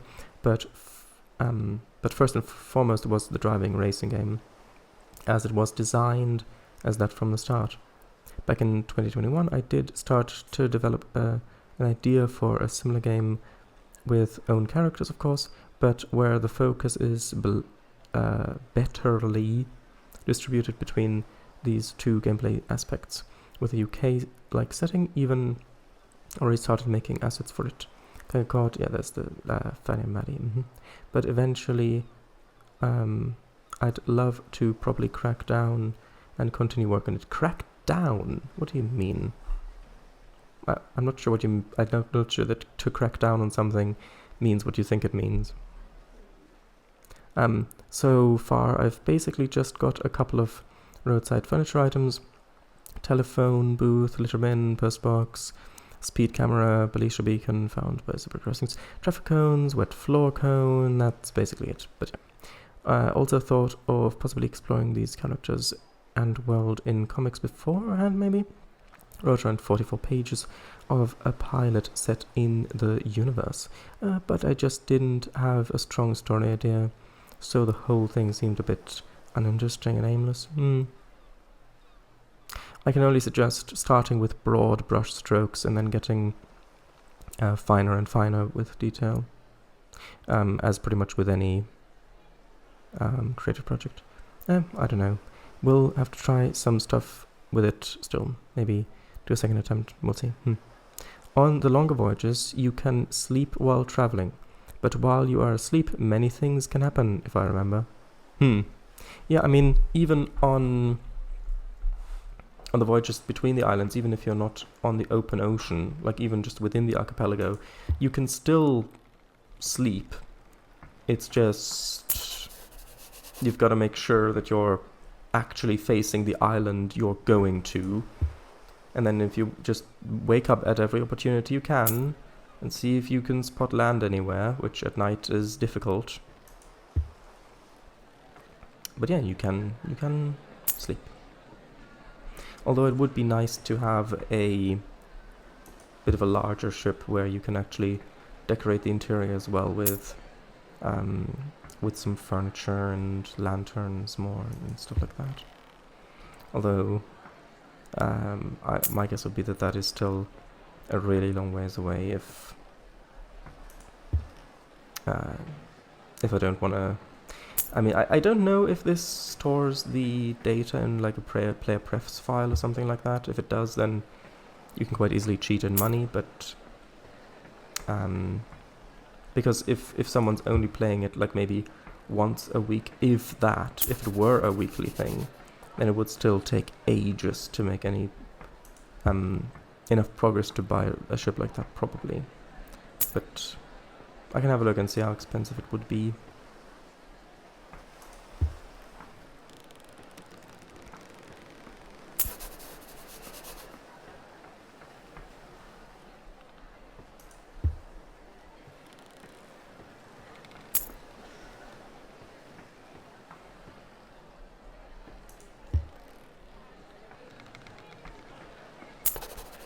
Right, I think that was all the stuff. Yeah, 183. Nice. Right, so now it's time to head to market. Firstly, let's eat.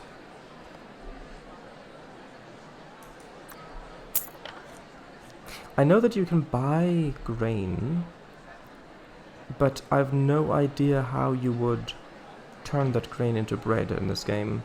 Because I know that there are ovens somewhere that you can buy, but I'm not sure if you just put the grain into like a stove, because that doesn't seem, or if that's only for fish, I don't know. There's also salt. Oh, food manual. There we go. Yeah, let's buy that. Okay, I'll put that on my ship. It's almost like the game heard that I was looking for that.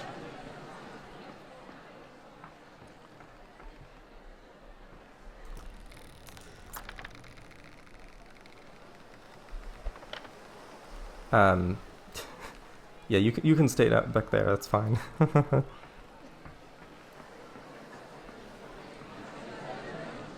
Okay, so that is grain. I want to buy another barrel of another barrel of water. No, not tobacco. Water. Yep. Gotta buy that. Oh, that. Oh! Wait, you can drink directly from the barrel? Did you know about that? If you hold the barrel and you press and hold R, you can drink directly from it. I had no idea. Also, that's not the right position for it. It needs to go like there, maybe. Actually, no, I'm gonna put that in front, because that way it's not in the way as much.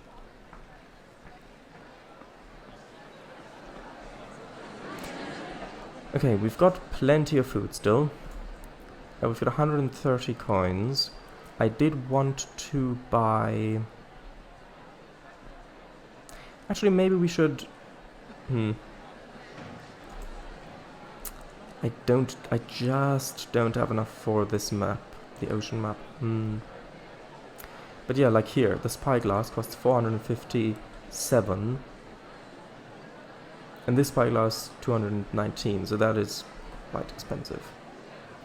I guess I could buy that sun compass, but nah, I don't. Let's save up for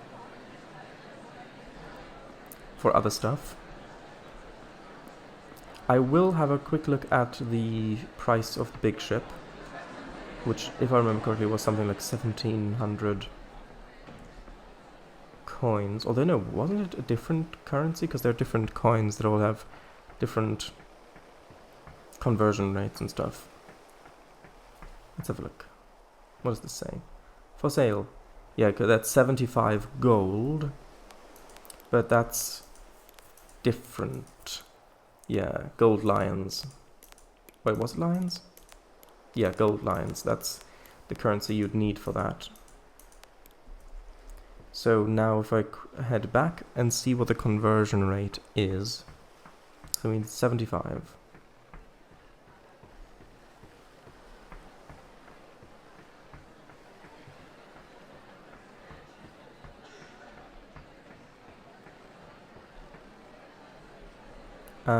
Currency exchange. So if I needed, hold on. If I needed,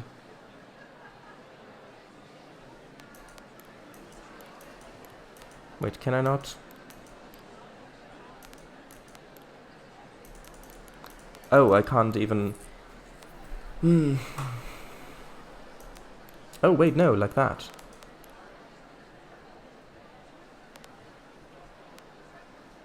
Wait a minute, so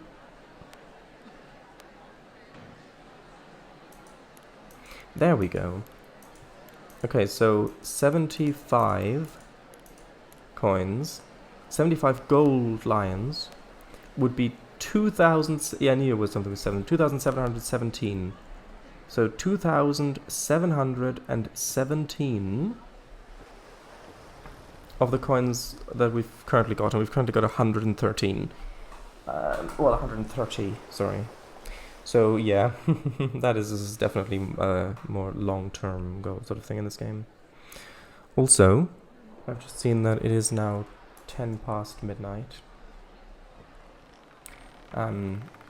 Which means that it's probably time to end for today. I enjoyed the stream. We got 3 missions done, which was quite nice. We managed to visit the updated Alchemist's Island and found some a new potion, which is nice. Now if we go into missions, we do still have several islands here that we've not yet visited. And yeah, it would be nice to figure out how to use the navigation tools. We've got plenty of instructions. Oh yes, and the food, of course, figuring out how to use the food. Like, because if we can get a box of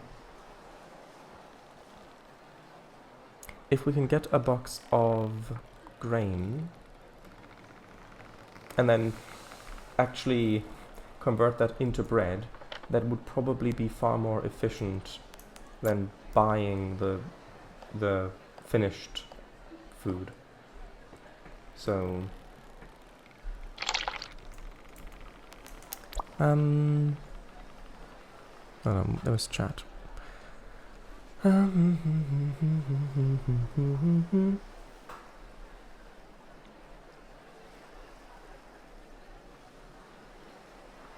Thank you, I appreciate the advice. Got so many character designs but barely actually gave them any character. If I had to sleep, I remember setting a half or less than half sail just to keep the boat moving, but not enough to take me way, of course. Basically just, would be fun if a character that looked like this existed, but with most there's just nothing developed past the design. I mean, starting with concept art is good, because the design can inspire the actual depth behind them. Just don't have any experience with this sort of thing at all. I guess if I had GM experience with TTRPGs beforehand, that would have probably helped a fair bit. Maybe. Oh yeah, no crafting system in this. There is food preparation, I think. Local man discovers bread. Local man baffled by taste of bread. Study finds. Oh, barrel drinking. Jumbo tankard, I guess. Gotta save up for that new ride. Maybe go 15 minutes overtime? Up to you, till 30 past. Up to you. Please, please. Sounds like Elmer Fudd. Sure. If you insist. Concept art designing is fun. Yeah. Right. So, I guess we've got to get a new job then. The wind direction is east. Which unfortunately limits our options a little bit. Because we could go back to Alchemist Island. I think Alchemist's Island might be good actually, because then we can maybe pick up some more of those potions, and once we're there, if the wind direction has changed, we've got the most options to maybe explore up there a little bit more once we've gotten down there. Okay. So... Right. There we go. Big boxes, and then on the way there we can read the cooking book. Or the cookbook, I suppose. And then as soon as as soon as we've departed, it's like, okay, now let's have a read at this. And then we begin to read it. And then on page 1 it immediately says, okay, to start off with, you will need to purchase this specific thing, which can only be purchased at Gold Rock Island. As we see Gold Rock Island vanish in the distance. I mean, to be fair, it is probably going to be that, because we need... Come on. Oh, this is just... finicky. Yeah, because you are probably gonna need some cooking utensils. But hey, it's nice to leave this place with coins still in our pockets for once, instead of leaving it all away.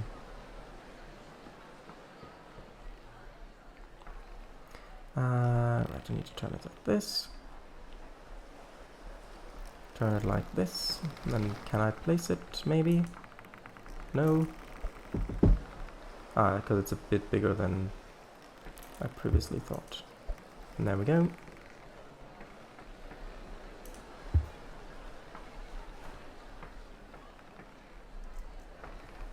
Although as you gain reputation in this game, you can accept more and more jobs at once, but that is still limited by how much physical space there is on your boat. Of course. Can I still reach that? Yeah, I can walk past there, that's fine. Because like with this, I mean, you can just see how much space this is already taking, and that's only the first job I accepted. Alchemist Island. I mean, that's black tobacco, but that is 6.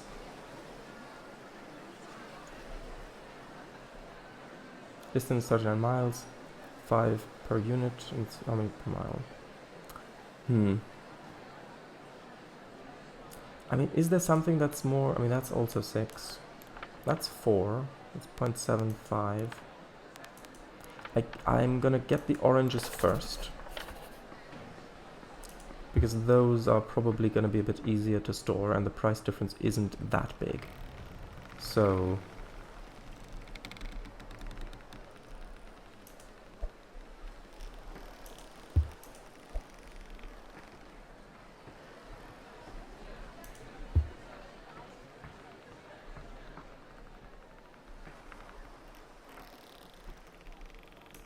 also, I am gonna, unless we've got anything that's like really time sensitive, I am gonna sleep again before we set off, because you can, I believe, just rest through the night until morning in harbor, I think, when you're docked.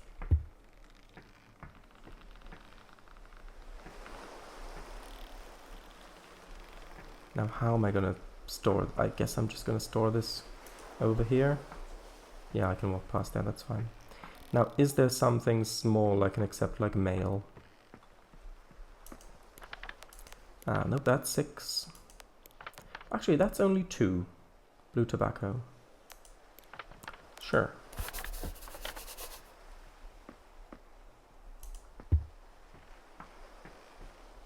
That's a pretty small thing to store away.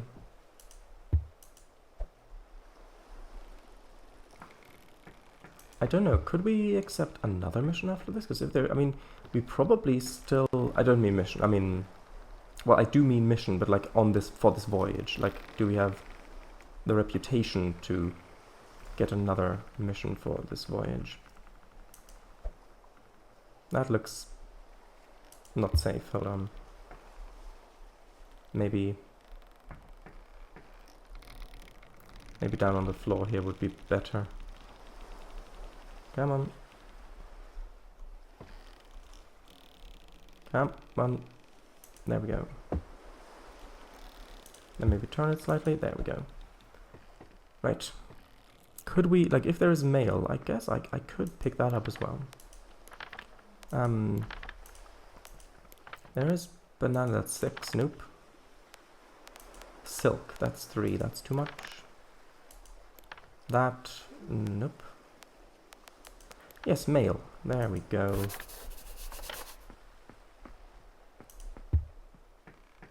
And also, yes, we can get another thing on board. Now, because this is a bit larger, I do think that I can just pop that down there. Maybe. Tell you what, let's... Hold on, what time did the mail have on it? Oh, that's all 3 days. Okay, so let us rest, and hopefully that'll rest till day. Yay! Okay, U-turn. Sound effect, immediate U-turn. Car chase, sound effects, yes. We're gonna save up for the big boat. I mean, it would be really fun to have the big boat and to play with it, but it's really expensive. So glad they thinned the character controller's capsule for this.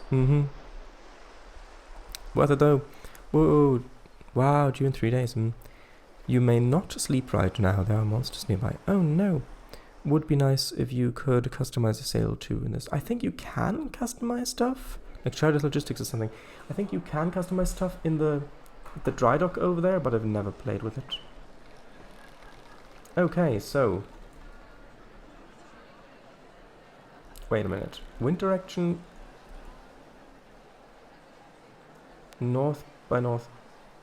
East? Oh wait, so then the wind has shifted, which is slightly problematic, but oh well.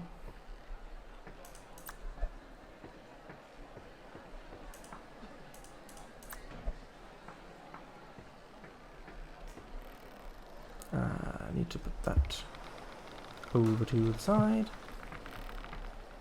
and lower the sail. Sea monsters! Definitely. Most definitely. Come on. Time to turn. Pfft. I guess it wouldn't want to turn. Can I interact with this at all? Because it does highlight. I guess I'm gonna raise the sail again and then push back manually. It is always a bit tricky to get free from. Reverse gear, yeah, well. In this game, reverse gear is just get out and push it back a bit. There we go, that helped.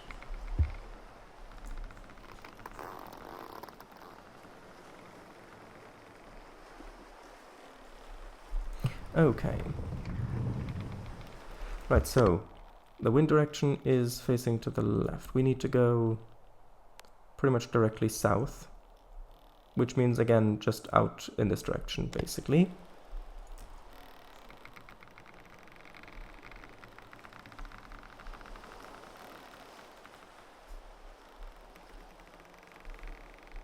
So, that's fine, like this. Yeah, because I do need to go a little bit more to starboard.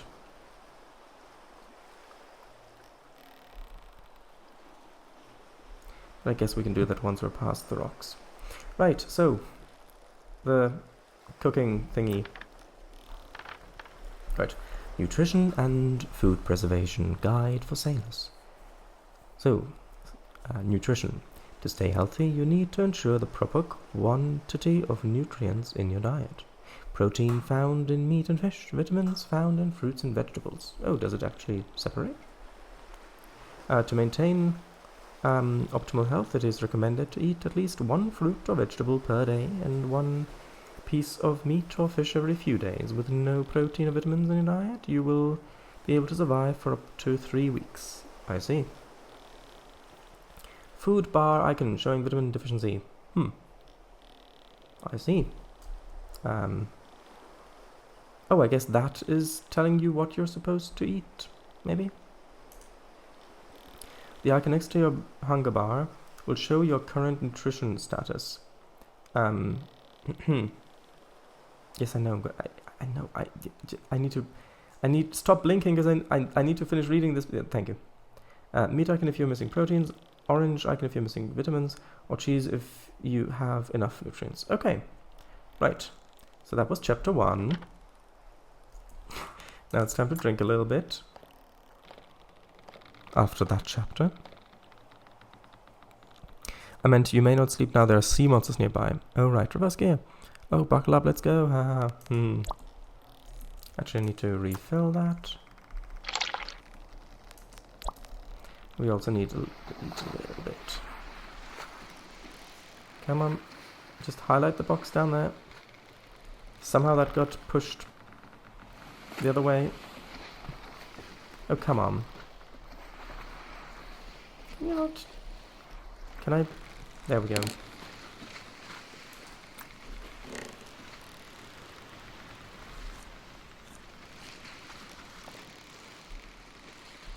And I do need to, after eating this, I do need to put 1 in my inventory.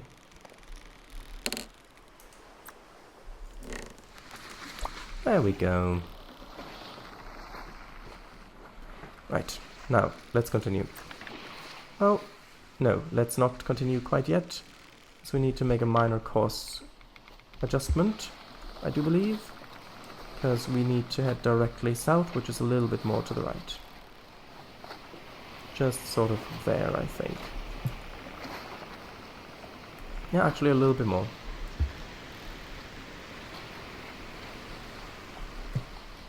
Yeah, like that. There we go. Now the sail is sailing. No, that's the wrong way. Yeah, that's about as efficient as I can get it, so not ideal, but we are making slow progress. Right, so that's nutrition. Spoilage and preservation. Here you go, you want to know about this. All fresh food will spoil over time. This book will guide you through various techniques which you can use to preserve your food supplies in order to keep them edible for longer durations. Fish and meat will spoil very quickly. It is usually not safe to eat them after about 1 day out in the sun. Fruits and vegetables can last a bit longer, usually 3 to 4 days. Bread, cheese and mushrooms can last even longer, sometimes up to a week. Using the following techniques can extend the life of your food for much longer. The 3 methods of preserving food are drying, smoking, and salting. Each has its advantages and disadvantages. This guide will help you choose the appropriate method for your needs. Drying is cheap and simple, commonly used to preserve fruits, vegetables, and bread, but will not be sufficient for meat and fish. Smoking is a good way to preserve meat and fish, but requires a heavy and expensive smoker and a large supply of firewood to fuel it. Sailing is a quicker and simpler alternative to smoking. Salting, not sailing. Sailing is an alternative to smoking. However, salted food will dehydrate you very quickly when eaten. Salt is also often difficult and expensive to obtain. Drying. Simplest but slowest and least reliable method of food preservation. Food left out in the open will slowly dry out by itself. But this natural drying process might not always be sufficient to prevent spoilage. Fast-spoiling foods such as meat and fish will certainly not rot before they dry out fully. Fully dried food will never spoil unless it is exposed to water. To speed up the drying process, you can cut your food into slices using a knife. The slices will dry faster than whole food items. Another method of increasing the drying rate is placing your food on a drying rack. Foods placed on a drying rack will dry about twice as fast. You can combine the previous two methods by placing food slices on a drying rack to speed up the drying process even further. Let's see what Chat has to say. Teal seam again. Tile seam. Though I guess it's kinda teal too. Yes. Dried mushrooms. Yum. Glad. Oh, have you never tried them? Dried chestnut mushrooms? I have, I think. Smoking. Commonly used for meat and fish. This method requires some patience and special equipment. You will need a smoker, as well as some firewood to fuel it. Smoking process will usually take about half a day for typical fish or meat, but after fully smoked, your food should never spoil. Smokers can fit several pieces of food at the same time, allowing you to save time and firewood. Smoking food also cooks it in the process. To speed up the smoking process, you can first cut your food into smaller pieces using a slicing knife. All foods can be smoked, but be careful. Food left in the smoke for too long can burn.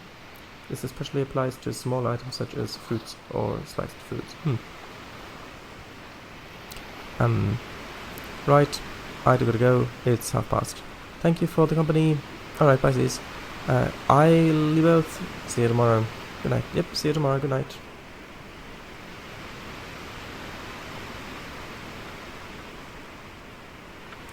Alright, salting. Salting food is simple but expensive method of preservation. Adding salted food will massively speed up its drying process. Salting is instant and does not require any special equipment or tools. However, the salt itself can be expensive for preserving large items such as whole fish or a piece of meat. Salting might not be sufficient. We'll need to cut them into slices first to ensure that they dry fully before they spoil.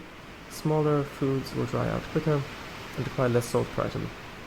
Be careful. Yes, we don't know about that. And that's it. It doesn't even talk about bread. I thought this is isn't this the food scroll thingy? Maybe there's a separate cooking scroll. I need a scroll rack at this point.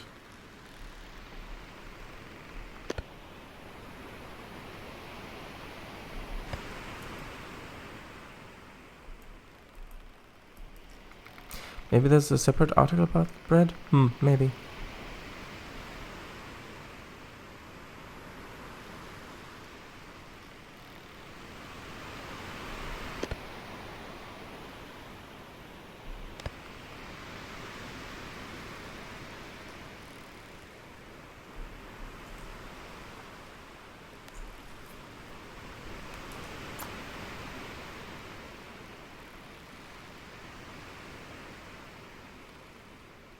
So wait a minute, can I place this somewhere?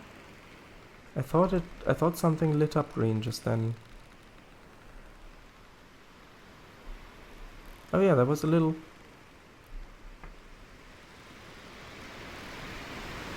Weird. Yeah, look at that. You just see that, there was a little green light up right there.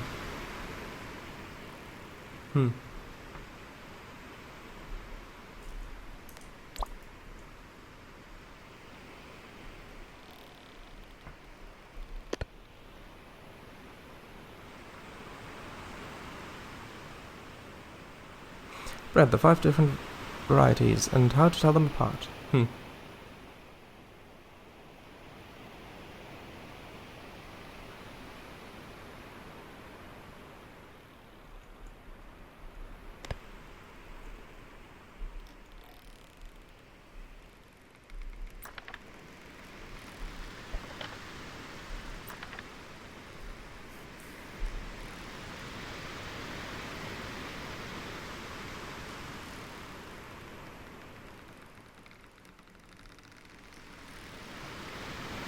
Every 4 minutes of difference between the clock time and your local time are equal to 1 degree of longitude. Interesting. For example, if the chronometer reads 11:56 at local noon, your longitude is 1. Makes sense. Chronocompass.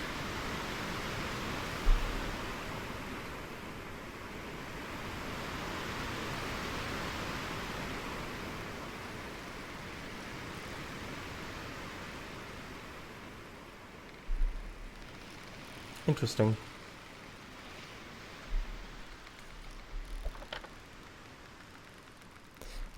Bread, banana bread, onion bread, date bread, and garlic bread. Oh, it said latitude. Yes, latitude. It's for both. The top one, the top section is for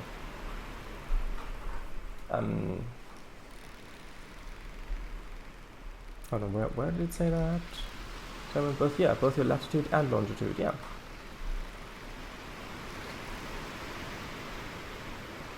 Yeah, so when correctly adjusted, the dial at the bottom will point to your latitude, the shadow on the clock face will point to your longitude.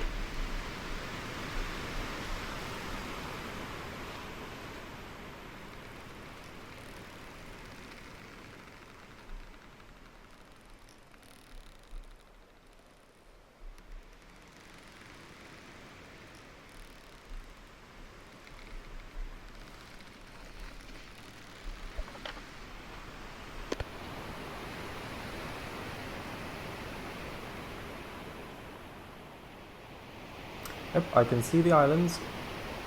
In the very top left corner of the screen, you can see the 2 peaks. I guess you mixed it up with attitude. Right. So we do need to head in that direction over there. So a little bit more to starboard. Because on the left there you can see the other island. The what's it called? Albacore. Yeah, on the left there, that's Albacore Island there. And then this over on the right there, that's the Alchemist Island, I do believe.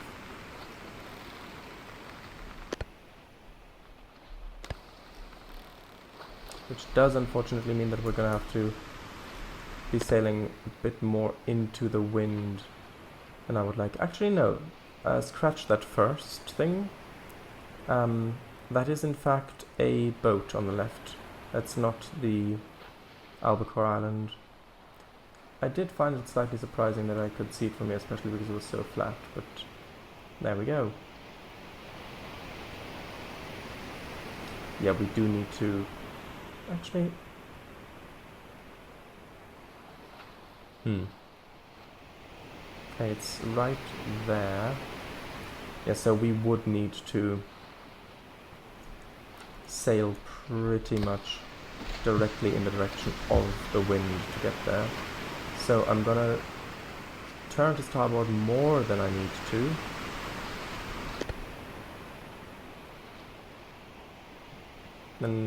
And then come back around when we're closer to it, because like this I can actually sail a bit more than parallel to it.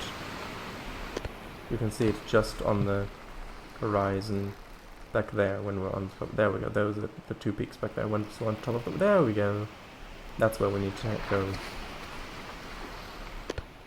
But that's also where the wind's coming from, so... Would it be brilliant if you could name your boat too, with nameplates and all? That would be nice. And you might be able to, I don't know, because you can buy different furniture items and stuff. There might be a nameplate you can purchase, I don't know.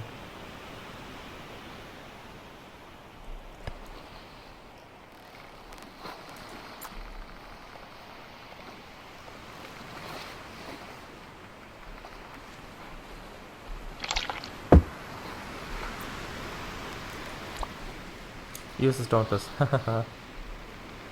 Ah, yes.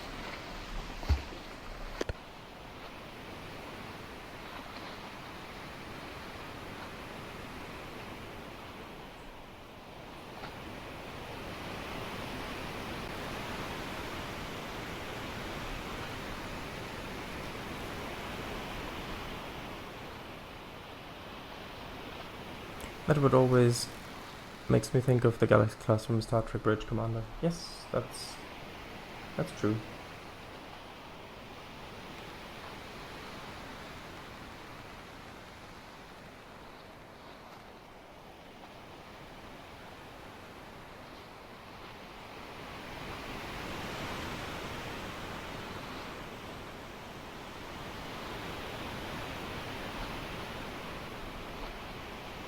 Okay, gonna see if I can maybe...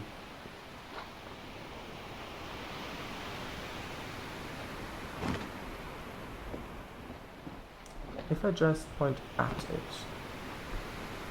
how's the wind gonna be? Actually, yeah, the wind seems to have turned slightly since a little bit ago.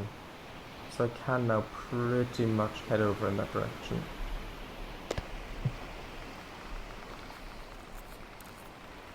It was so deeply anchored with that, haha. For me at least, no pun intended with the anchor, but Right.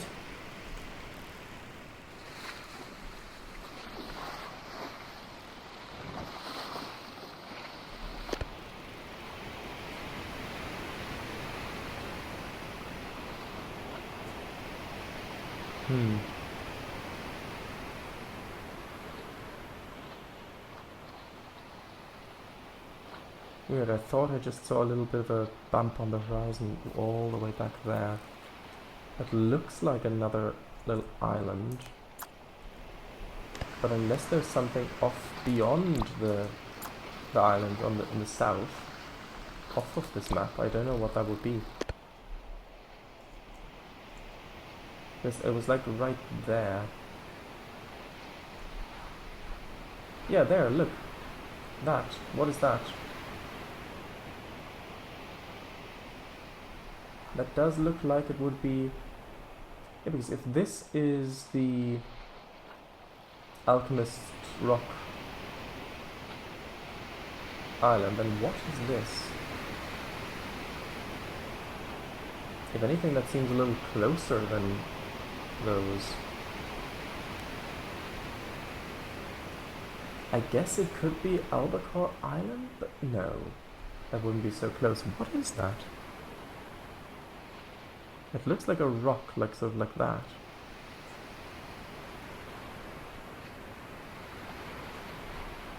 But I have no idea. Interesting.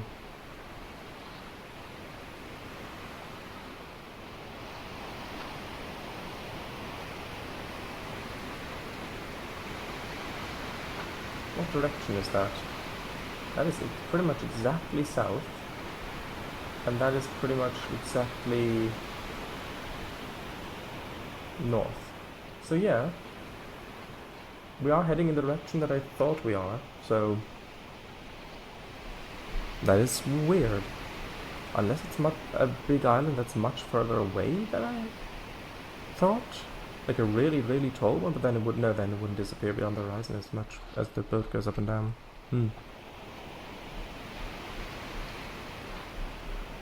Right, so have we got enough dates to last us the evening? No, but we have got cheese, so we've got plenty of supplies.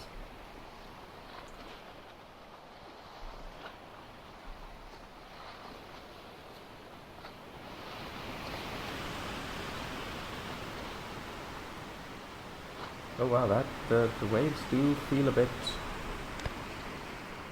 choppy.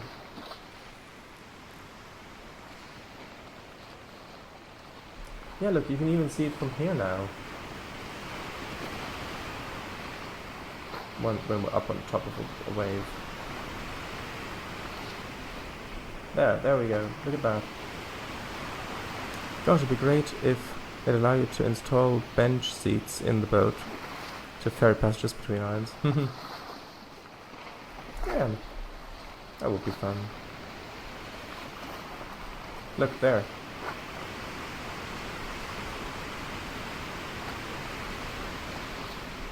If we had a world map, then I could better look at if there is any land masses beyond on the map. Commenting on the... Alright. With voice lines too. Commenting on the comfort or lack thereof.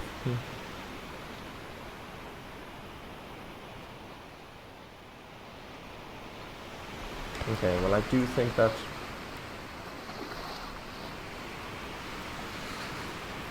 I was gonna say that I would put the sail up before we sleep, but the thing is, if it's gonna be nighttime anyway when we get there, because my character's still half energy.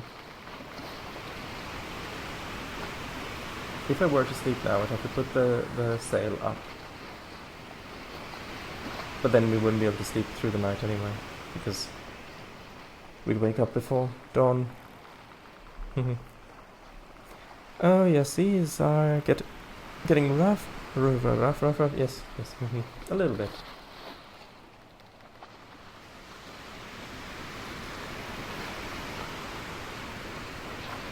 Not too much, I hope. This is always the darkest time before the moon rises.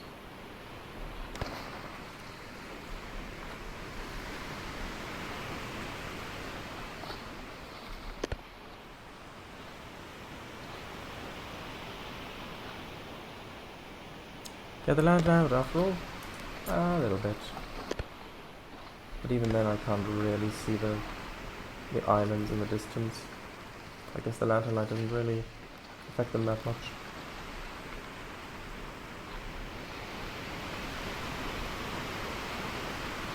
See if we lose any cargo. I mean, if I did lose cargo, I wouldn't be able to do much about it at the moment.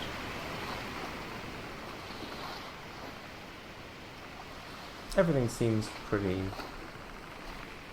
in place. Yeah, it's all there.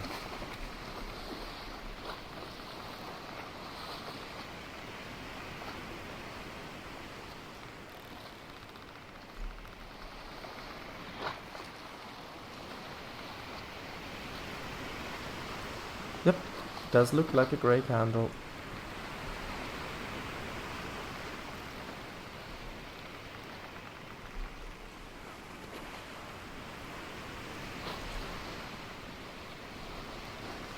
And white flame. Does appear to be that, yes. Maybe they wanted the lantern itself to emit white light so it doesn't mess with the colors of things as you see them.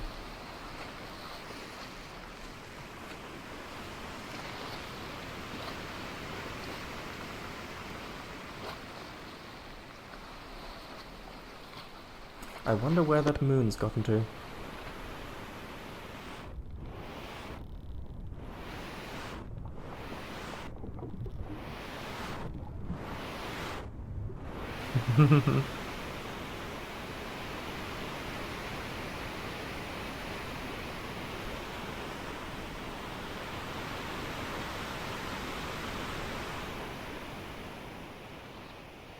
I can't see a single thing back there yet.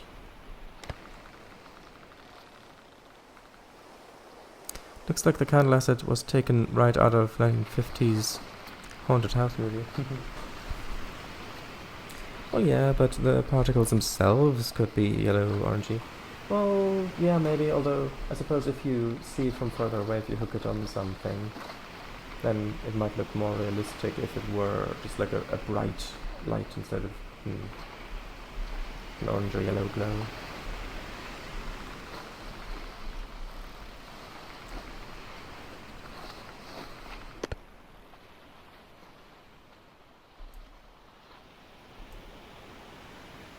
So I do think we can turn a little bit more starboard now. A little bit like this, I think. I think that's all the course correction we need.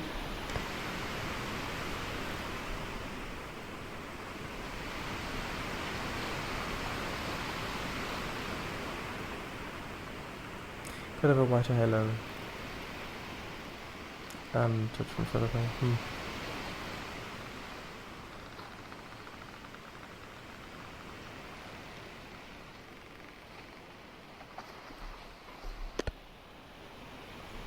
Do you see anything on the horizon there?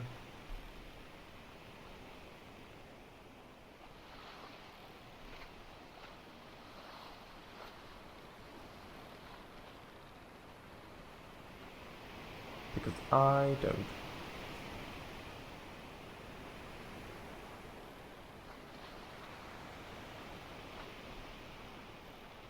There's a sailing boat on the right there. Top right corner.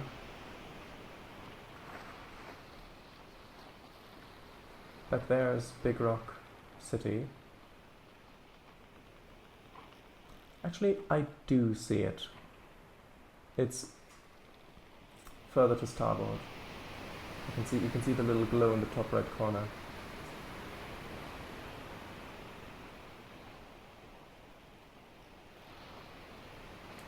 Which means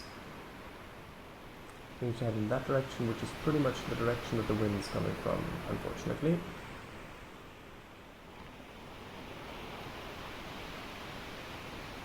Big Rock City or Big Rock or Gold Rock City? Oh, it might have been. Oh, it is Gold Rock City. Sorry, I just keep calling it Big Rock City.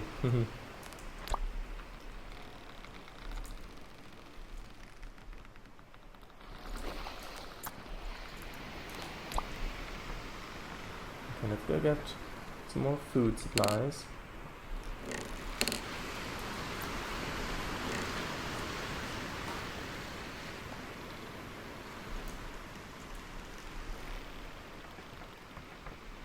Come on, there we go. So my character does need to sleep pretty soon. I think I'm gonna...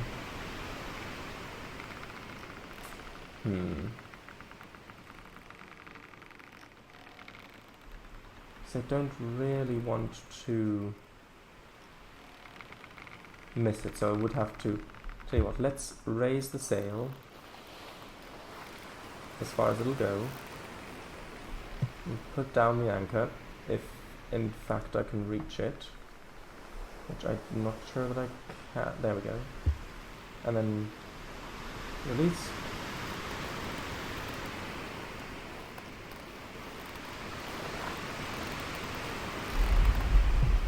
Okay. And then I'll turn off the candle and hopefully it'll be daytime by the time we rest. Otherwise I'm going to have to find the island again in the night. Well, actually the moon is rising, so that should make it easier. Oh, water. Yes, because my additional weight was on the bow of the ship, so that pushed it down a little bit.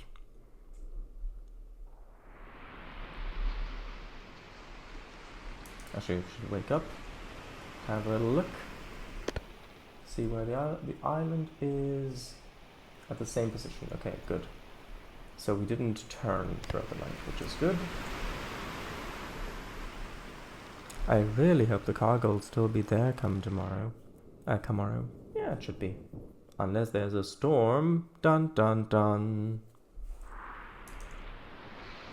Oh, no, it's all there. Yeah, see, what is that? Oh, is that just the second island of... Oh, I think I see what the mistake I've made. Because you see, it's two islands down there. I think that's just the second island of Alchemist's Island. I thought those two peaks were the two islands, but I guess that is the second island of the two islands.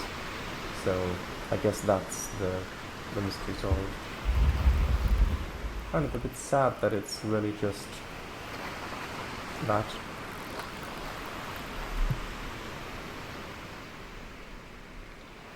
Okay. Release.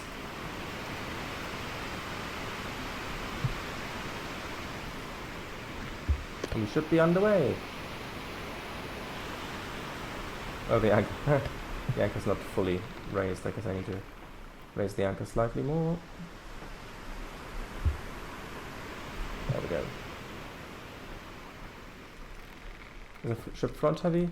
Might be a little because I've got the water under there, but that's buried, so I can't really get at that.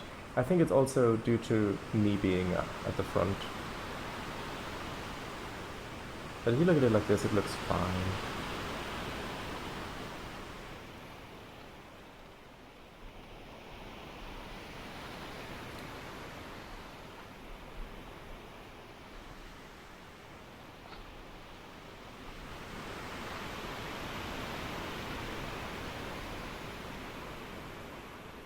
Okay, I will turn to starboard.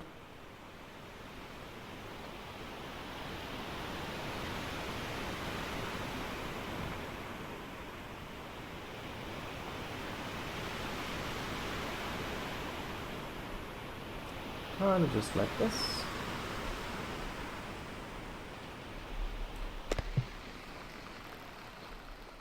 And that should take us pretty close, and then we can turn to port again and dock and unload, and then we'll end the stream. Yes, there's the moon.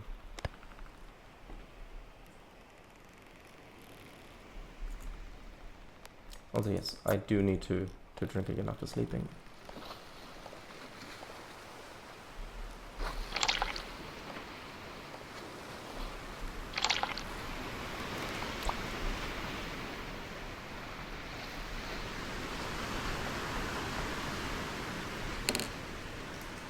Okay, and that's our first box of food empty, which was already mostly empty when we set off, which is why we've got a second box.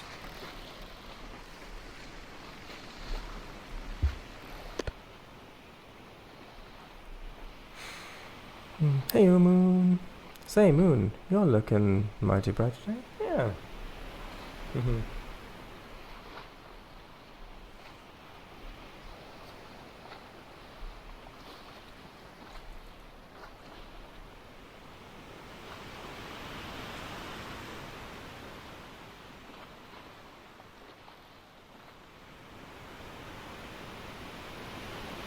Hey, Moon.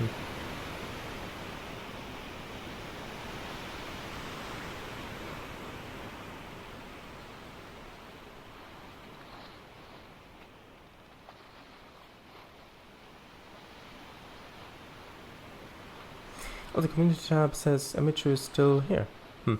They may have left the tab open. I don't know. Either way, it doesn't matter.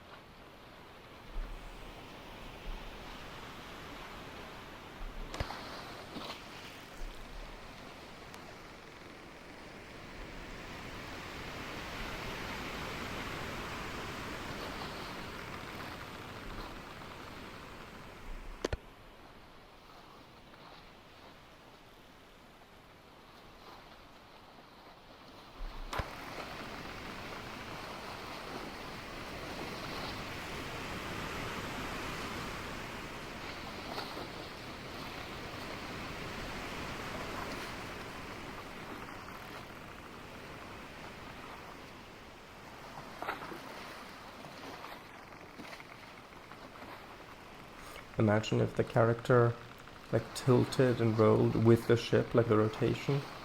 So at the moment, the ship, the character is always facing upwards. Like it's always pointing upwards on the vertical axes. Imagine if it just moved with the ship and rotated with the ship. Oh yeah.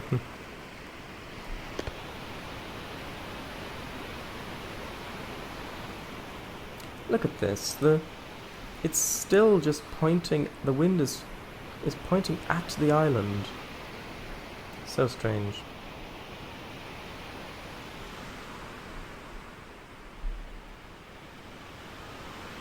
Would make things a smidge queasy.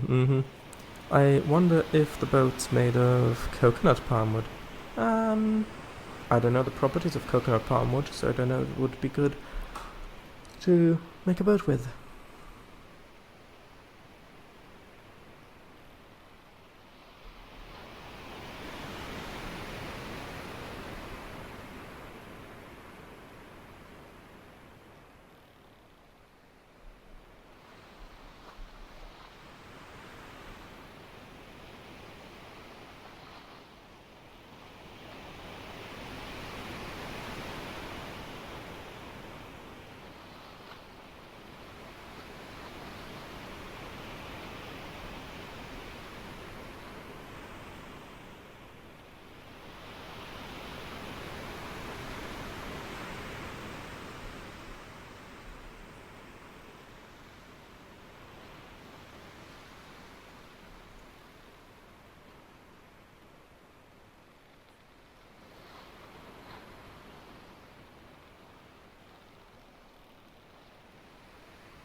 I'm just glad we've got a bit of shade going on up there.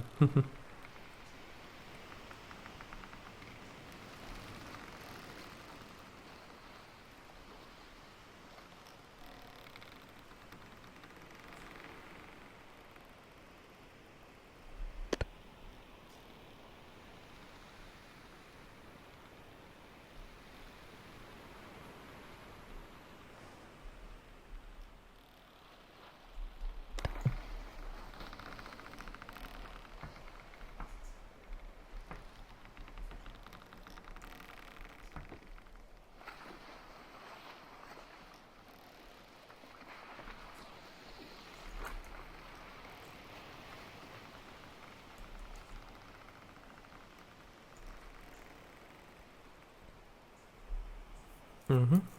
Exactly.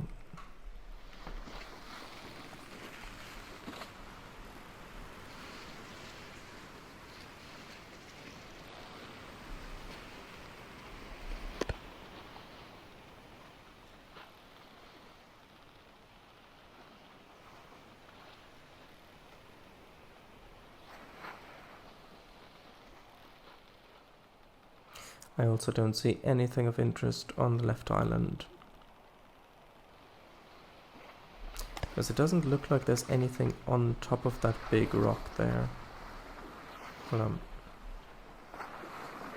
No, it just looks like it's a big boulder.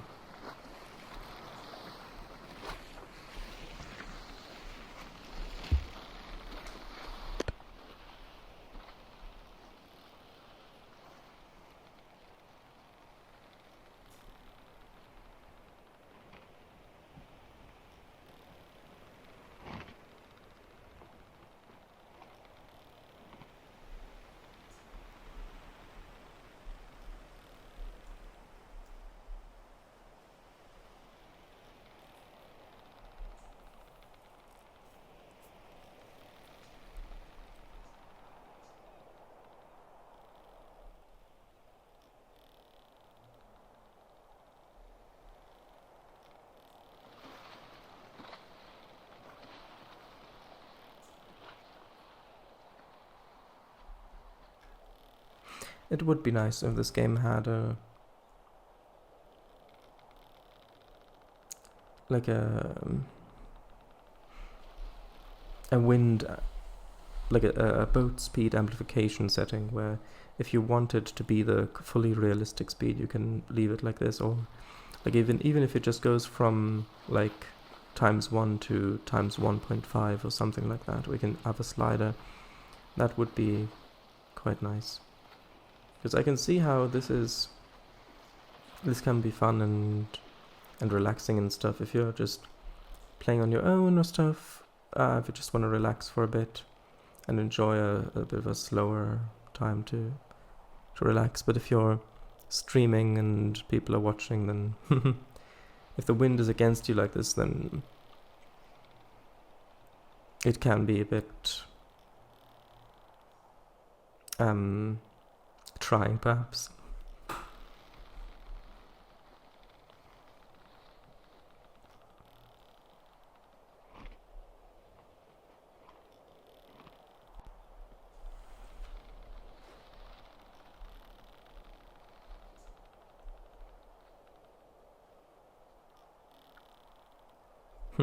I mean, time warp is basically sleep in this game.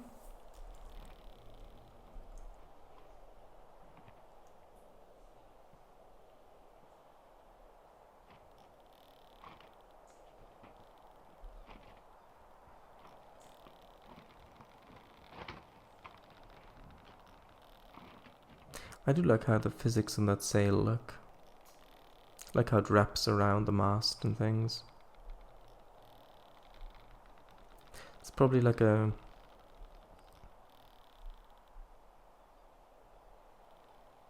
like the whole sail is probably... has like a grid of bones on it that it's weight painted to. And then each of those bones probably has like a rigid body and joint components and stuff like that for it to then be affected by a script to move like this. That's how I would do it.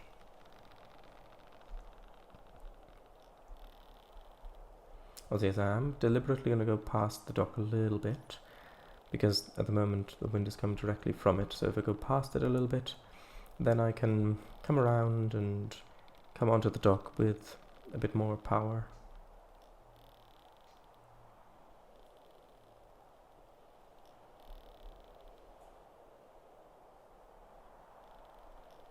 Yep. Sort of blind time up. Great cloth physics on sale.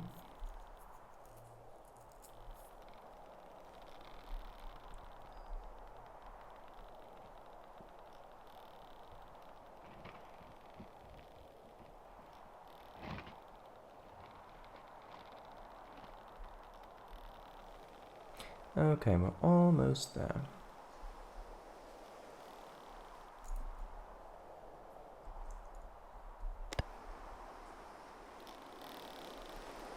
Also, look, the sky is getting a bit cloudier now. I wonder if that's like the beginnings of a storm or something. Because look. Oh, it's actually, that was pretty good stop there, because slightly nudging the dock has meant that the boat actually stopped, which is good. Yeah, but look at how cloudy things are getting. Okay, now time to unload. Yay, we're here. Turn around. Screech, turn around. Yes, we're here. Let's unload. Yeah, beginnings of a storm grid, Miss Fairnessley.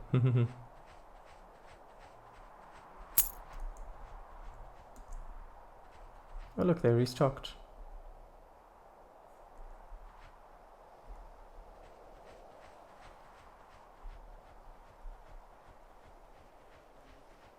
I am kind of glad to be at the island if this is the beginning of a storm.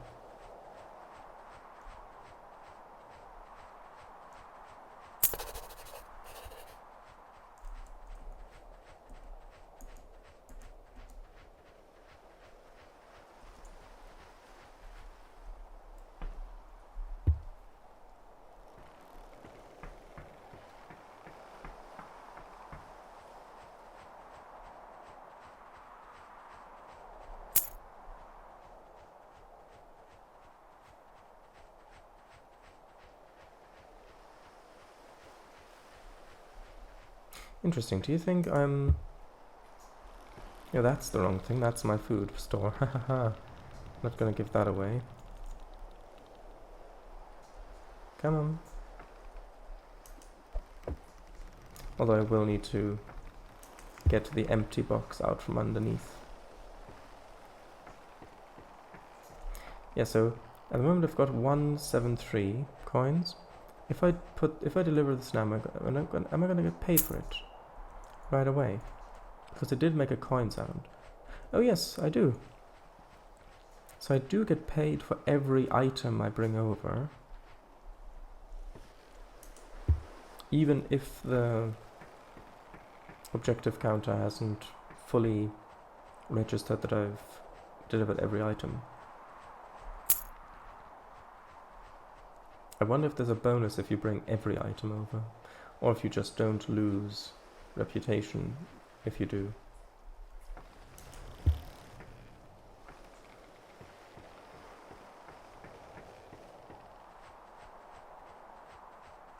Oh, the lights have come on.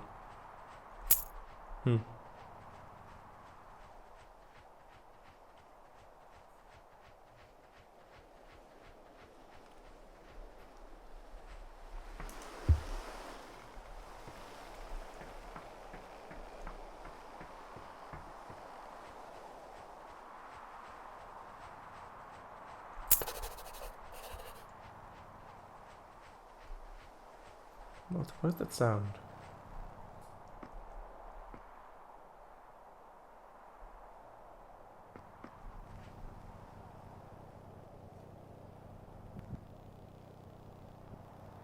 Do you hear that sound? It's like a quiet buzzing.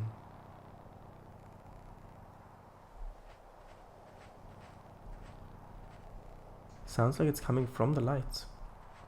Weird. Maybe it's supposed to play like a fire crackle sound, but something got messed up.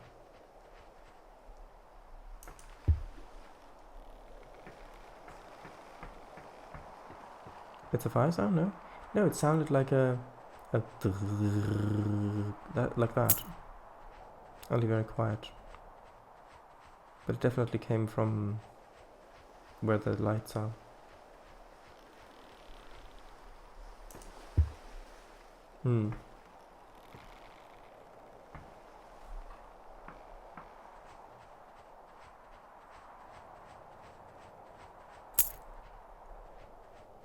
If anything, it sounds like a diesel generator or something in the basement. Maybe that's the secret magic of the Alchemist Island.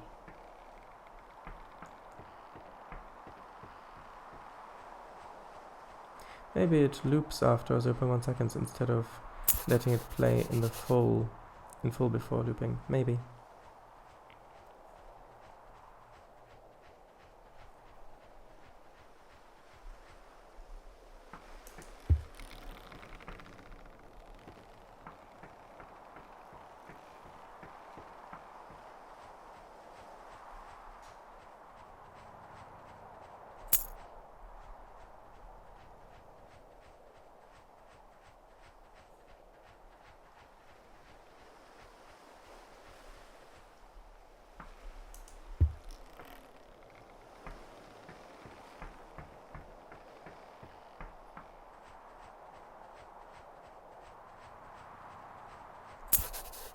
Okay, was that the entire cargo load, I wonder?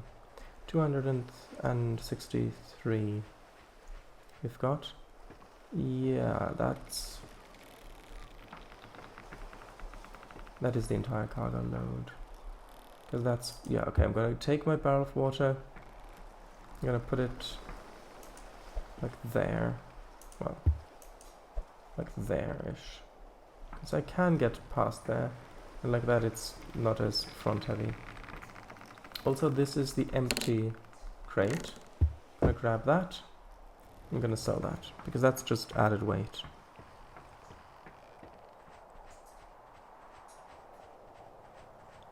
Oh wait, I can't give it to you. I've got to sell it to... No, the guy's gone because it's night. Oh no. Well, guess I'm just gonna leave this crate here for now, and then I'll remember next time, hopefully. So with that, we've gotten 263 of the Alang lions. We've got information about food preservation, but not actually bread baking. We've got the magic elixirs, which are back there, 2 of them. And yeah, we didn't capsize. Good. Right. So just gonna read chat and then gonna end.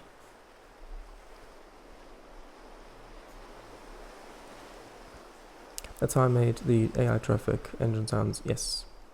Looping a tiny bit of random songs or other audio made it sound like an engine for James Jones Time Warner. Also used in police siren soundboard. Yes, sound pattern can go out, yeah. Right, it was fun. A lot of fun. Thank you for streaming. Good night. See you tomorrow. Yes. See you tomorrow and good night. Bye bye. Bye bye. Bye bye. Bye bye.